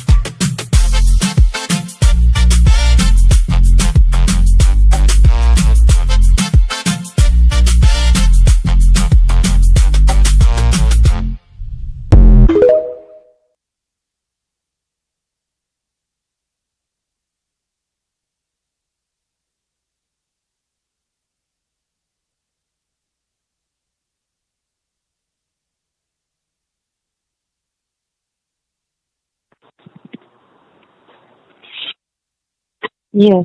Mr. Google, I heard that it had an earthquake in Venezuela today. Yeah, they had an earthquake there today. Oh, I don't know if that is the reason, but I'm telling you, I heard of the earthquake today in Venezuela, and if you see how things were shaking, like, my God, it was terrible. So, well, 7 miles. How far Venezuela is from us, Mom? 7 miles. Oh, But that is anyway. why she called the state of emergency. Right. So I just telling you now. Well, I appreciate you now. Okay. Thank you. I appreciate you now. And I'm thankful that you. And that is all I just want. I just want the clarification and the information, you know what I mean? And you came and you give me it, and I want to say publicly, thank you very much. You're welcome. Take care. All right. Thanks for looking at the program too. Right. Okay then. You see, simple like that, 10%. 10% simple like that. Moms come and she say, hey, there's an earthquake in Venezuela today and X, Y, and Z. That is all 10%. You don't have to come with all that attitude. I don't know now, boy. Please, Wassa, send some water. I really need to wash my ball. Okay, Wassa, I need to wash my ball.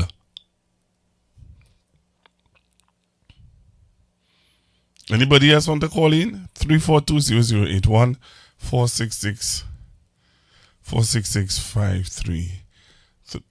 What did I say just now? 466. What is I saying? Like I can't get a brain freeze there. What is I already saying? The number to call on Constructive Talk is 466 7003.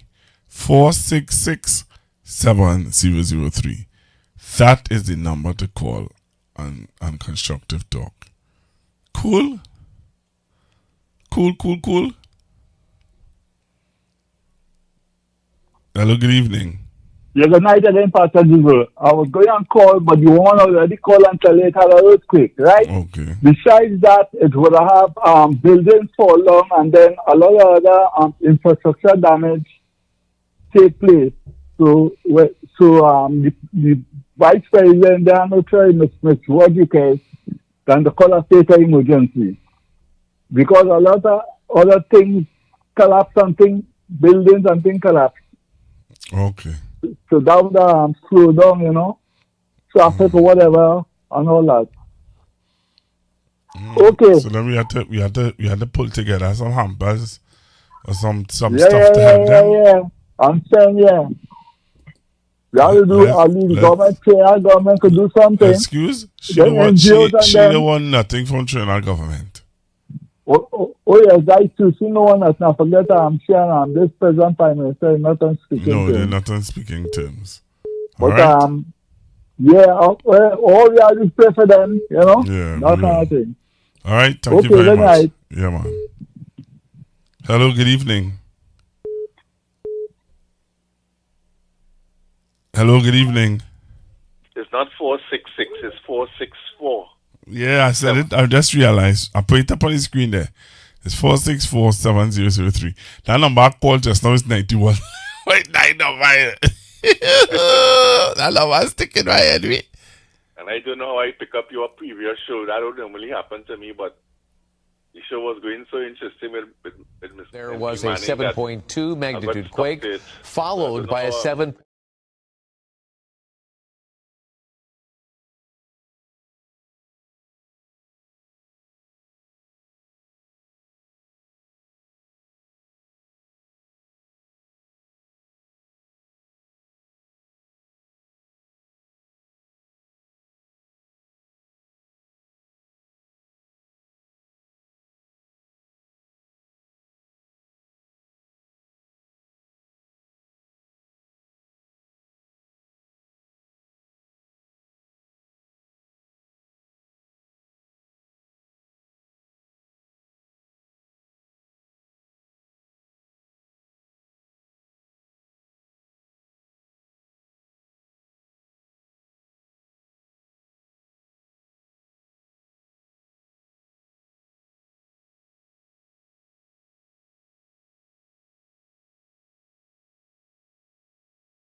are asking for your support in their back-to-school drive.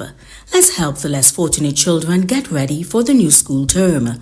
Donations of notebooks, copybooks, stationeries, and book bags would be greatly appreciated. Show your love, show your generosity by contacting 464-703 and we will organize collection of your donations. Thank you from the Constructive Talk team. And remember to be kind, be generous, and be loved.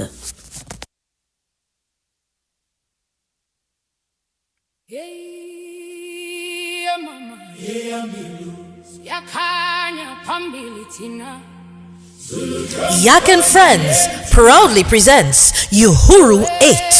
Join us on Saturday, July 25th from 4 p.m. to 8 p.m. at the City Hall Auditorium, Harris Promenade in San Fernando. This year's celebration is held in honor of Mr. Anthony Kamiziong as we continue strengthening our African ties through culture, unity, and heritage. Experience an unforgettable evening of African dance, powerful drumming, cultural expression, and great food. Early bird tickets are $350 admits 2 and $200 admits 1. Come dressed in your finest African attire for a chance to win Best Dressed Male and Female. Celebrate African culture. Celebrate freedom. Celebrate Uhuru 8.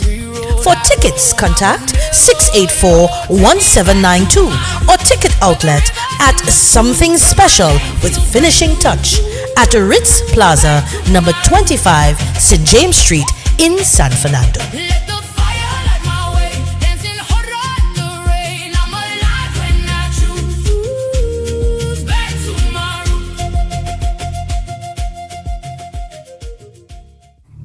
Coming soon to Constructive Talk Network, Critical Thinkers. It's a youth show with a youth perspective on current affairs and issues in Trinidad and Tobago.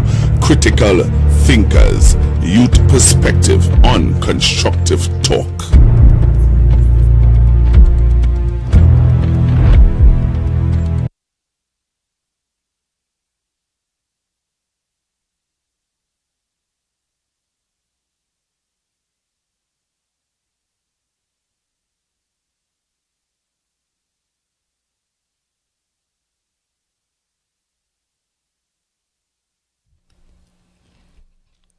Okay, so I think Brian have to call back.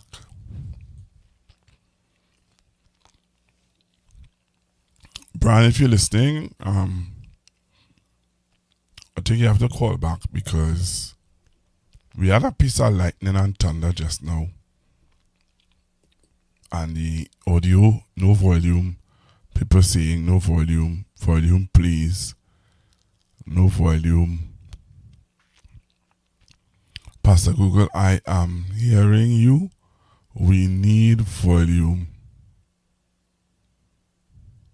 Or somebody say, Pastor Google, I am not hearing you. We need volume. Somebody saying, I'm hearing the ad. Okay. Somebody said, volume. Volume, please. So, Brian, I think when you were making your contribution, you can... I think there was just some lightning and thunder just now which would have interfered with something.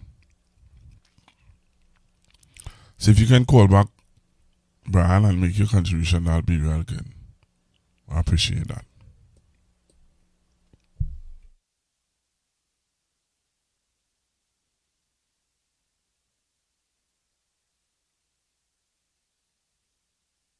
We want to update breaking news in Venezuela. Our first look at the damage after two powerful earthquakes. This is video just into our newsroom from Caracas, and we now know there was a 7.2 magnitude quake followed by a 7.5. We're also learning people have been hurt. So far, there's no word in any deaths. Again, this is new video just into our newsroom from the damage in Caracas, and we'll continue to follow this story throughout the night. We want to update breaking news in Venezuela. Our first... Hello, good evening, Mr. Brand. Yeah, good afternoon. Yeah, good evening. I think I was seeing on the live where But I just came back. When I'm looking at the board, I realized that there wasn't any audio. Yeah, well, I was just contributing to what you had highlighted to me that you all were discussing this afternoon with respect to the Minister of Housing. Yes, because what happened was that the minister had said to the media that he was going to an emergency board meeting. And after the emergency board meeting, he said that he will update the nation on the situation concerning the HEC matter. But the meeting was today, and we didn't hear nothing from the minister. But I was thinking maybe the minister is waiting until when the Prime Minister comes back. And that's when I would have said to you that the Prime Minister went to America for a funeral for her brother-in-law. Yeah, well, Pastor Google, he cannot speak on any matter concerning HCC because he's not aware of Accra, as I was alluding to what is going on in HCC. Because even with respect to the $3.4 billion, right, that they have decided to terminate, which I believe they will bring back in a different format at the end of the day. Yeah, because look at the people who had this amount of money are the same people who were there in between 2010 and 2015, more or less. One of the people, the California firm, they were the ones who were paving road in Tobago just recently. All of a sudden now they are contracted to build houses. Right? It's the same corruption that is going on that they attempted to bring. And when the OPR decided to get involved, Ms. Khan, head of the procurement agency, that they decided this is too hot to handle because look at the type of money they were talking about. TN Ramnath, $1.something billion, and a lot of other people who were there before in between 2010 and 2015 have cases to answer before the court with over $400 million, some of them with $290 million. The smallest is about $112 million. The smallest. That is corruption. And they are telling us that is their money. They are attempting to tell us, fool us again and telling us, well, the government is not putting out any money. So you're going to take your money to build houses for HCC for who? For who? And this is some of these things, we can't afford to let ourselves continue to be fooled by these people. So when they realize the procurement, Mrs. Khan is getting involved, they decide to terminate it. And in an attempt that Mrs. Khan would also say, well, okay, well, I will terminate it as well. But I hope she continues to investigate it. To find out exactly what is going on and let the public know exactly what was going on with this money. Because as this economist indicated, right, but Mariano Brown, it was public-private partnership. The government must be involved, and if the private people attempt to abscond on their part of the money, we the people will have to pay. So when you're talking about this type of money, you're talking about $3.4 billion. They already don't have money to pay salaries and so on. They are borrowing money to pay salaries. Borrowing money. But they could afford to give out $3.4 billion. Where are they getting that money from? If you're borrowing money to pay back money, that is due in August of this year, where you getting $3.4 billion from? These are all lies. They continue to lie to us. And we as a people must not accept it. We must not. Up to now, we enter the 15th month of their term of office. Where have they built any houses? Where? And even now as we speak, the landmark TNT houses are still being built. Down in South, houses are still being built, Pastor Google. And who's paying for that? This is a new company that is now ain't even properly registered as yet. But all of a sudden you have people, family members, friends and so on, financiers, in this landmark TNT. And one guy said on the radio just this week that houses are going up in places down in South, in Corinth and so on, where land was supposed to be the previous Petrotrin workers. So what it is they saying? They're fooling the people. People are being fooled. And people are accepting it. People are accepting it, Pastor Google, and it is wrong.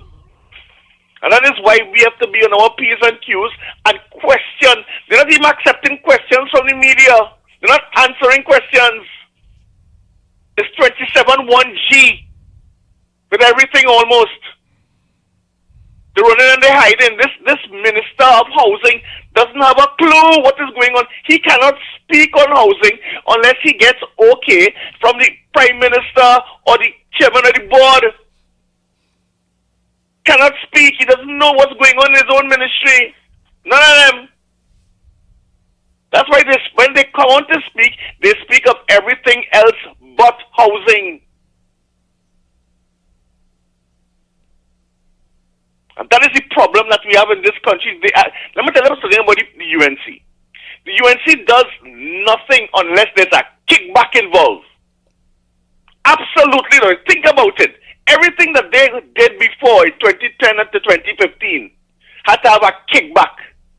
They don't go into anything that they do to benefit Trinidad and Tobago. There has to be a kickback involved.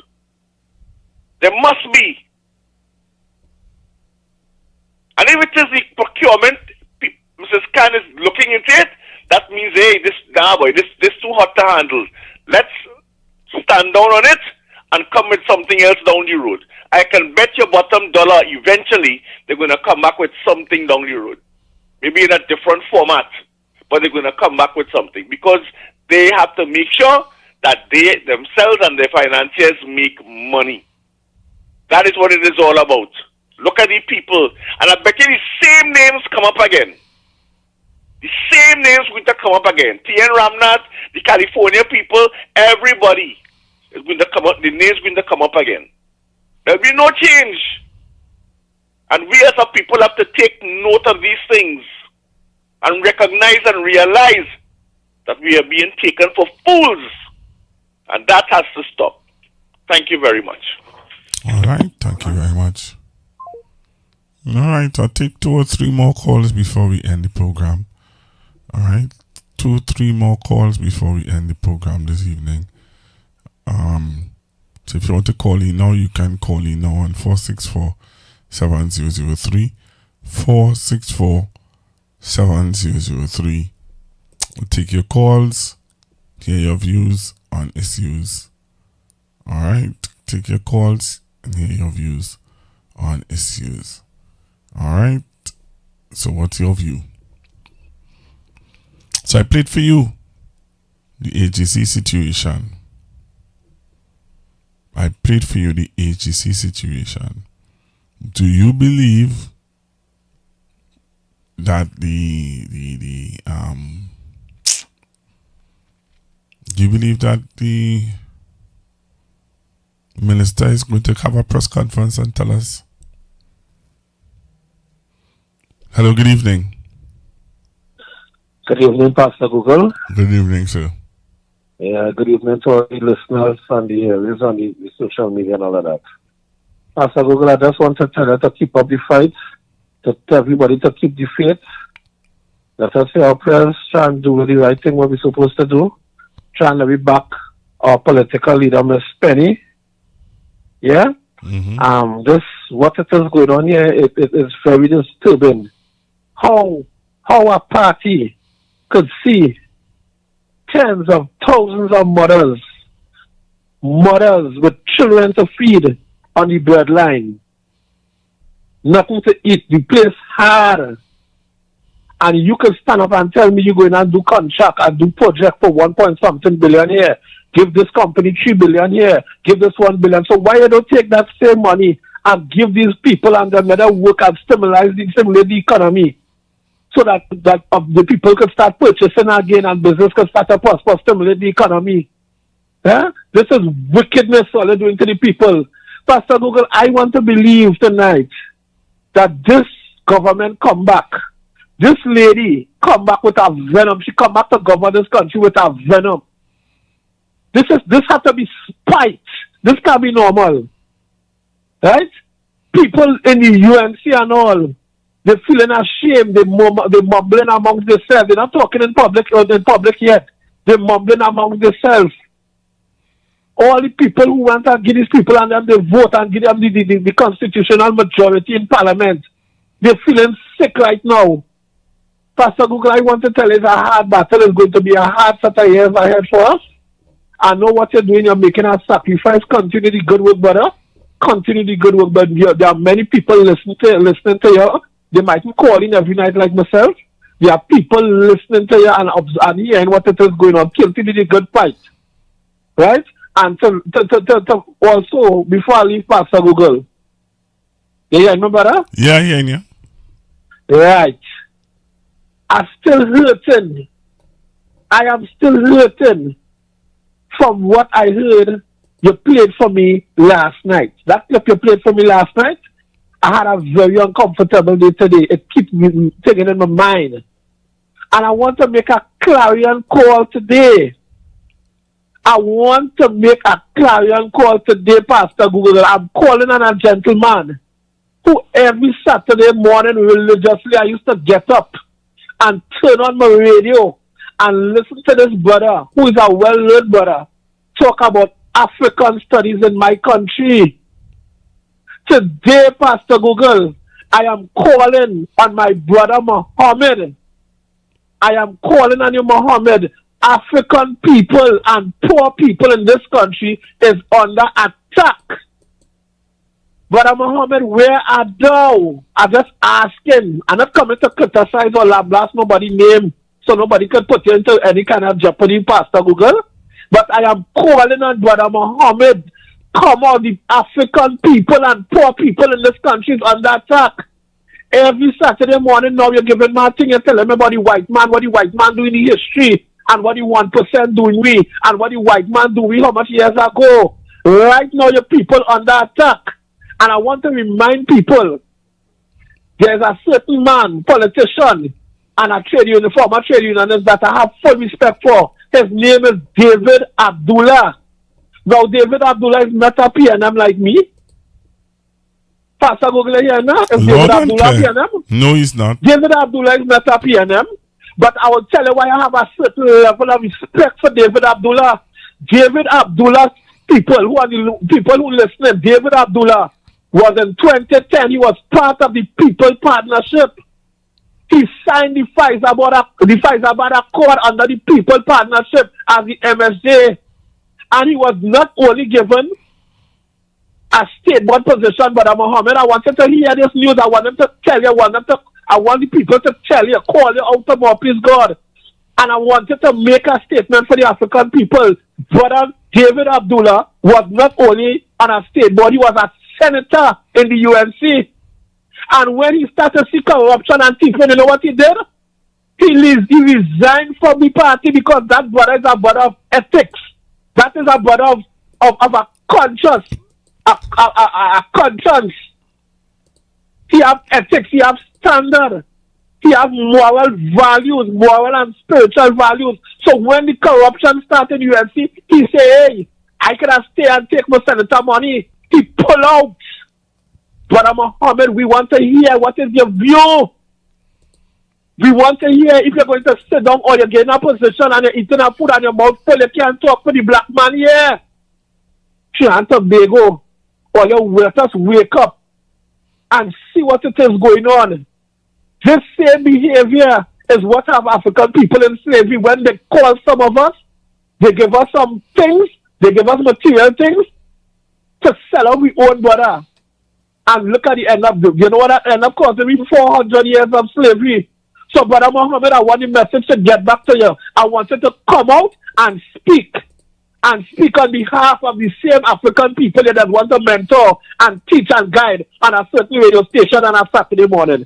Pastor Google, good show as usual. I looked on and listened, my brother. Thank you so much for giving me this opportunity. Thank you very much for calling. Thank you very much for calling. Me? As one of the callers used to say long time on 91.9. Hallelujah. Amen. You know, that caller used to call in and she used to say, Hallelujah. Amen. That's what she used to say. Hallelujah. Amen. Me and nothing else to say. What else can I say? What else can I say? Earlier? But hallelujah, amen. Yeah, that is all I can say.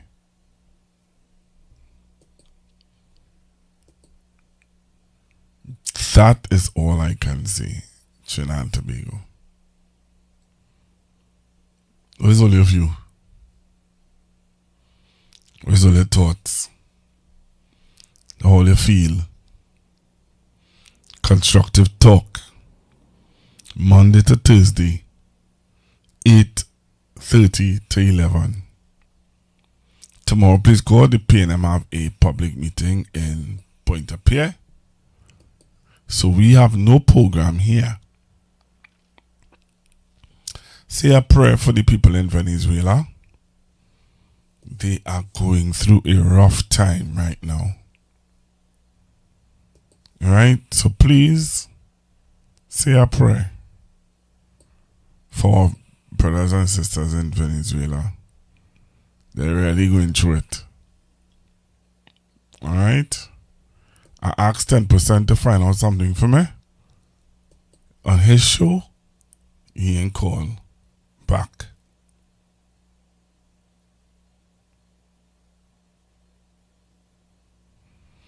Somebody sent a message saying, good night. Things hard in the country. Is the black man under pressure? True. The black man take a backo. The black man take a backo, boy. It was a black man. Well, yeah. What's going on? What's going on in this place, Olia?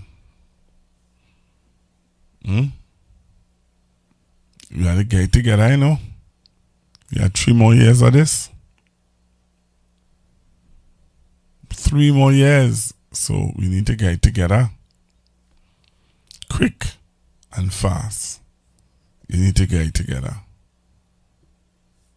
You had to find a way to deal with it. So tonight, we would have played for you, I would have played for you a clip from a priest who said that, hey, you're going on in his 8 years of being in the priesthood, well, he was celebrating 35 years in the priesthood, but in his 8 years being in Port of Spain, the priest said, this year, the first time he have seen so much people coming for food. Father Martin Sergiu says economic hardship is being felt across Port of Spain. He made the comment during an interfaith service at the Cathedral of Immaculate Conception today as the city corporation celebrated its 112th anniversary. Father Sergiu reminded the congregation that while financial strain is being felt across the globe, it's hitting especially hard here in the capital. I'm working in Port of Spain for the past 8 years. And more people are hungry this year compared with the other years that I've been here. More people coming for food and things like that.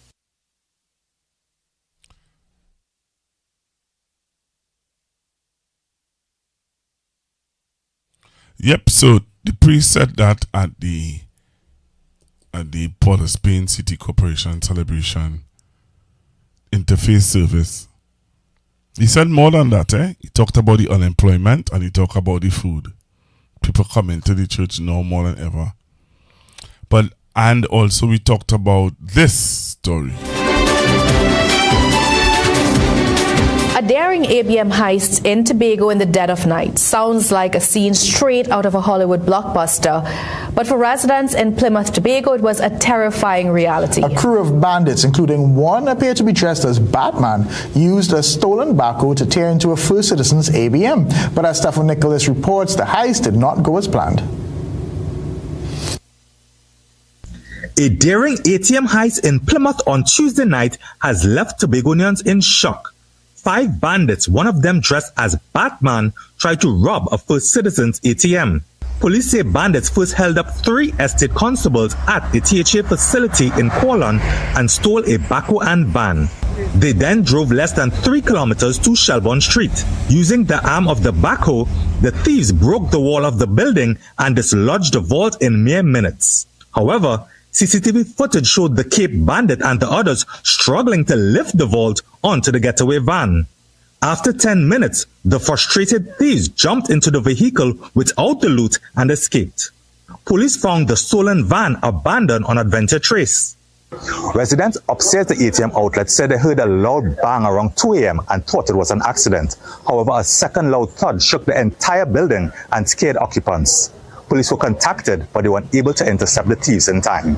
The incident has left the entire area shaken, with some describing it as a movie. One shopkeeper nearby told CNC3 News she's now worried her burglar proof is not enough. Well, I have burglar proof in my shop, but you see how they get to the ATM? They can't get to anywhere. Anywhere could be broken into.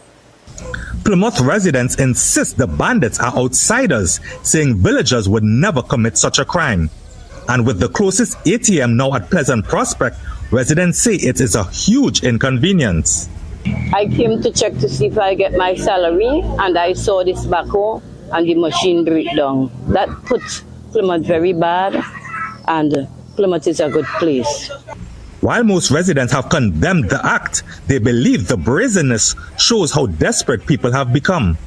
The way the economy going now,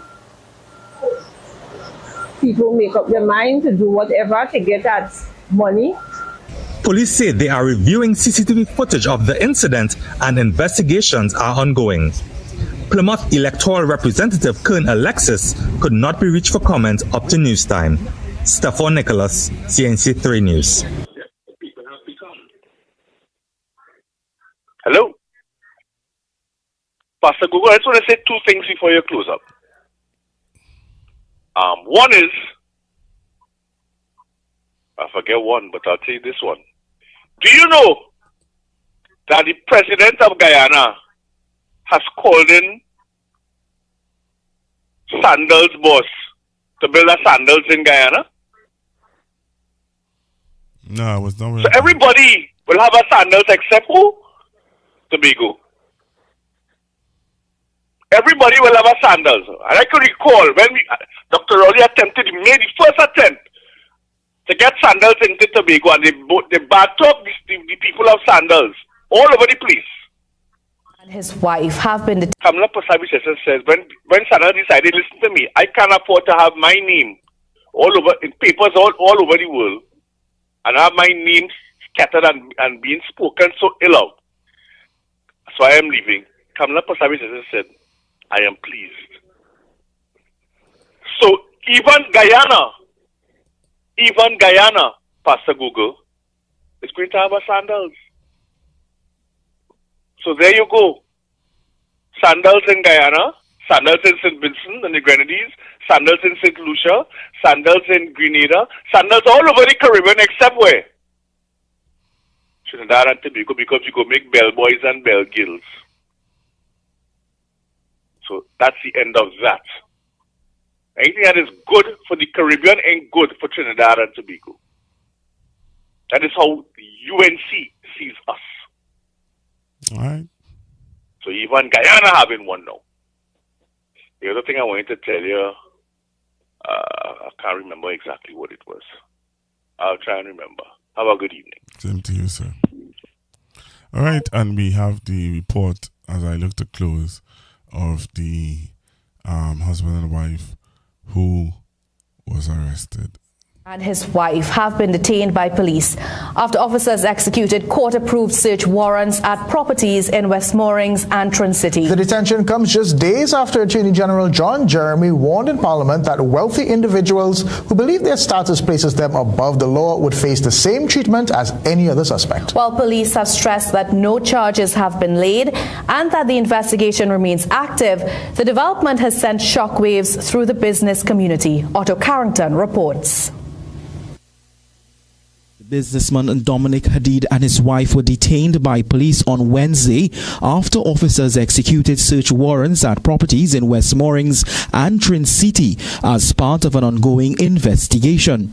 The Trinidad and Tobago Police Service confirmed in a media release that officers carried out searches on the warrants lawfully issued by the Supreme Court earlier today. According to the TTPS, the duo are assisting investigators with inquiries, but no charges were laid up to news time.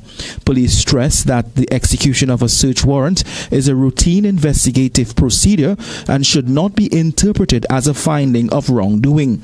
The police service said all actions were conducted under judicial authority within the parameters of the law, while maintaining respect for the rights and reputational interests of those involved.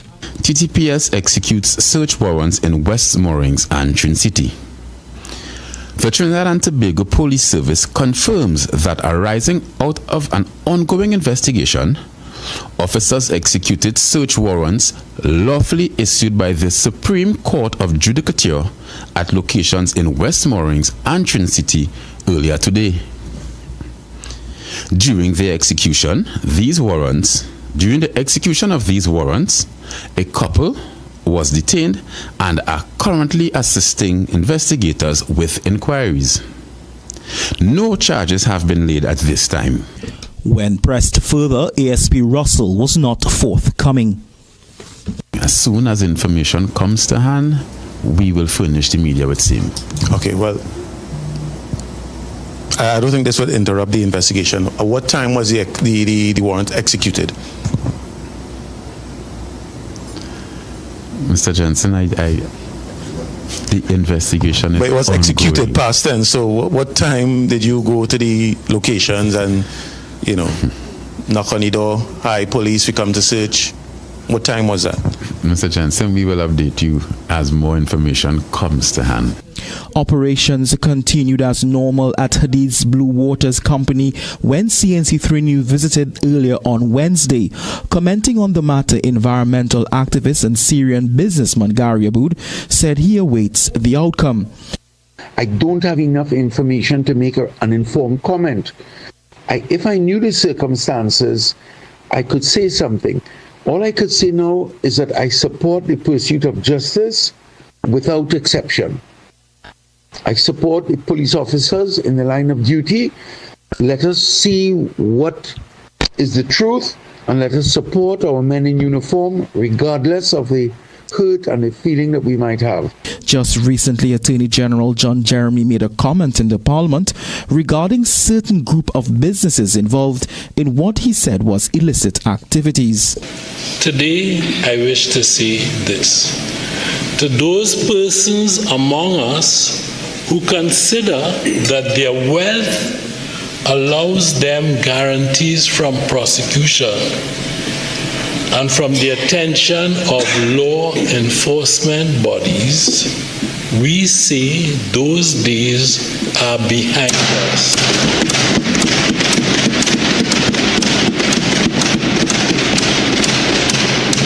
If you behave as gang members do, you shall be treated in exactly the same way that blue-collar gang members are.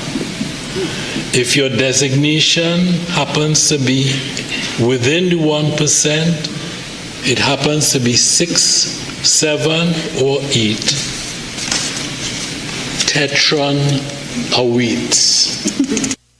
When contacted, several business chambers said they have taken a decision to refrain from commenting on the detention, noting that there is still uncertainty surrounding the matter and too much speculation circulating publicly. Prime Minister Kamla Persad-Bissessar, Defense Minister Wayne Sturge, and Homeland Security Minister Roger Alexander have not responded to our questions on the businessman's detention. Otto Carrington, CNC3 News. Look at the damage after two powerful earthquakes. This is video, and we want to update breaking news in Venezuela. Our first look at the damage after two powerful earthquakes. This is video just into our newsroom from Caracas, and we now know there was a 7.2 magnitude quake followed by a 7.5. We're also learning people have been hurt. So far, there's no word of any deaths. Again, this is new video just into our newsroom from the damage in Caracas, and we'll continue to follow this story throughout the night. We want to update breaking news. Thoughts on other issues that are taking place in Trinidad and Tobago as well. But I like this discussion, you know. I love it, this discussion. Black people, because this is all they want. Yeah, all they don't know what they want. Wake up and all and these black people, claim. all these black people in this program, and you tell me none of them know what they want? So then wait is all they complaining for. They know exactly what they want. For you to start to complain they about want something. a big weed in their mouth. Yeah. A Jordan underfoot. A moccasin and a stout. And a CPEP. And they're good with that. They're good with that. Pants with no belt. So I'll tell you what. We that would have won. You need to also understand that I believe all white people are racist. And in order to understand when I say all white people are racist, I need you to make sure you understand the difference between racism and bigotry. Racism is not racial hate. That is bigotry. See, if I hate you because you're black, because you're white, because you're Asian, because you're Arab, because you're Latino, because you're East Indian, because you're Native American, if I hate you because of that, that's bigotry. If I am emotionally connected to disrespecting or hindering or undermining your group, that is bigotry. Racism is not bigotry. Racism is the monopolization of all resources, opportunities, and privileges in a given society to make sure your group always benefits from them first, and that the targeted group or the victim of racism is always marginalized and never receives enough of those resources, opportunities, and privileges to ever compete with the in-group. Racism is not emotion. Racism is business. I want white people to control most of the banks. I want white people to control the criminal justice system. I want white people to control the public school system. And this is why when we have conversations about racism in America, when people say, well, you know, black people are their own worst enemies. And sometimes you'll get American Africans who say the same thing. And I'll push back. And I'll say, we're not our worst enemy. We might be the second or third, but we're not the worst, because we don't control the miseducation system that's misdiagnosing black children in Orlando or misdiagnosing black children in Miami and putting them in, juvenile detention schools and doping them up with Ritalin and Adderall and Concerta. We don't control the prisons. We don't control the school system. We don't control the justice system. We don't control the economy. The main systems that oppress black people, we control absolutely none of them. They are firmly in the hand of racism. The Constructive Talk team with Pastor Google are asking for your support in their back-to-school drive. Let's help the less fortunate children get ready for the new school term. Donations of notebooks, copybooks, stationaries, and book bags would be greatly appreciated. Show your love, show your generosity by contacting 464-703, and we will organize collection of your donations. Thank you from the Constructive Talk team. And remember to be kind, be generous, and be loved. Coming soon to Constructive Talk Network, Critical Thinkers. It's a youth show with a youth perspective on current affairs and issues in Trinidad and Tobago. Critical Thinkers, youth perspective on Constructive Talk.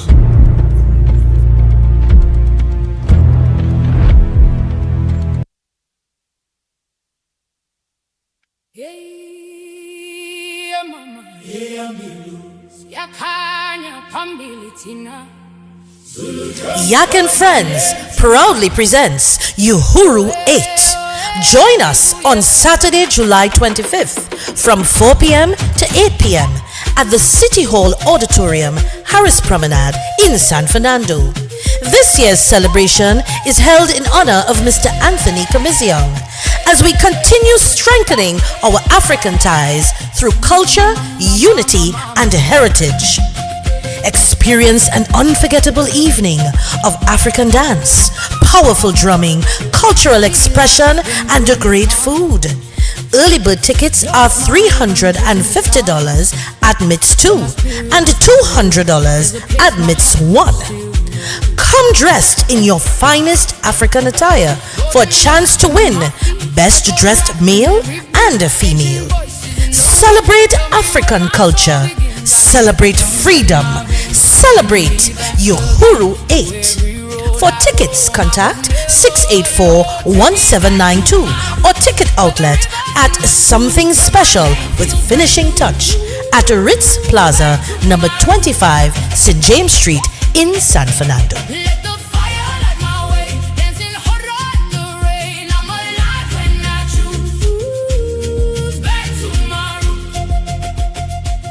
The information provided by the speakers and or presenter on Facebook and YouTube is for general informational purposes only. All information is provided in good faith. However, Constructive Talk makes no representation or warranty of any kind, express or implied, regarding the accuracy, adequacy, validity, reliability, availability, or completeness of this information.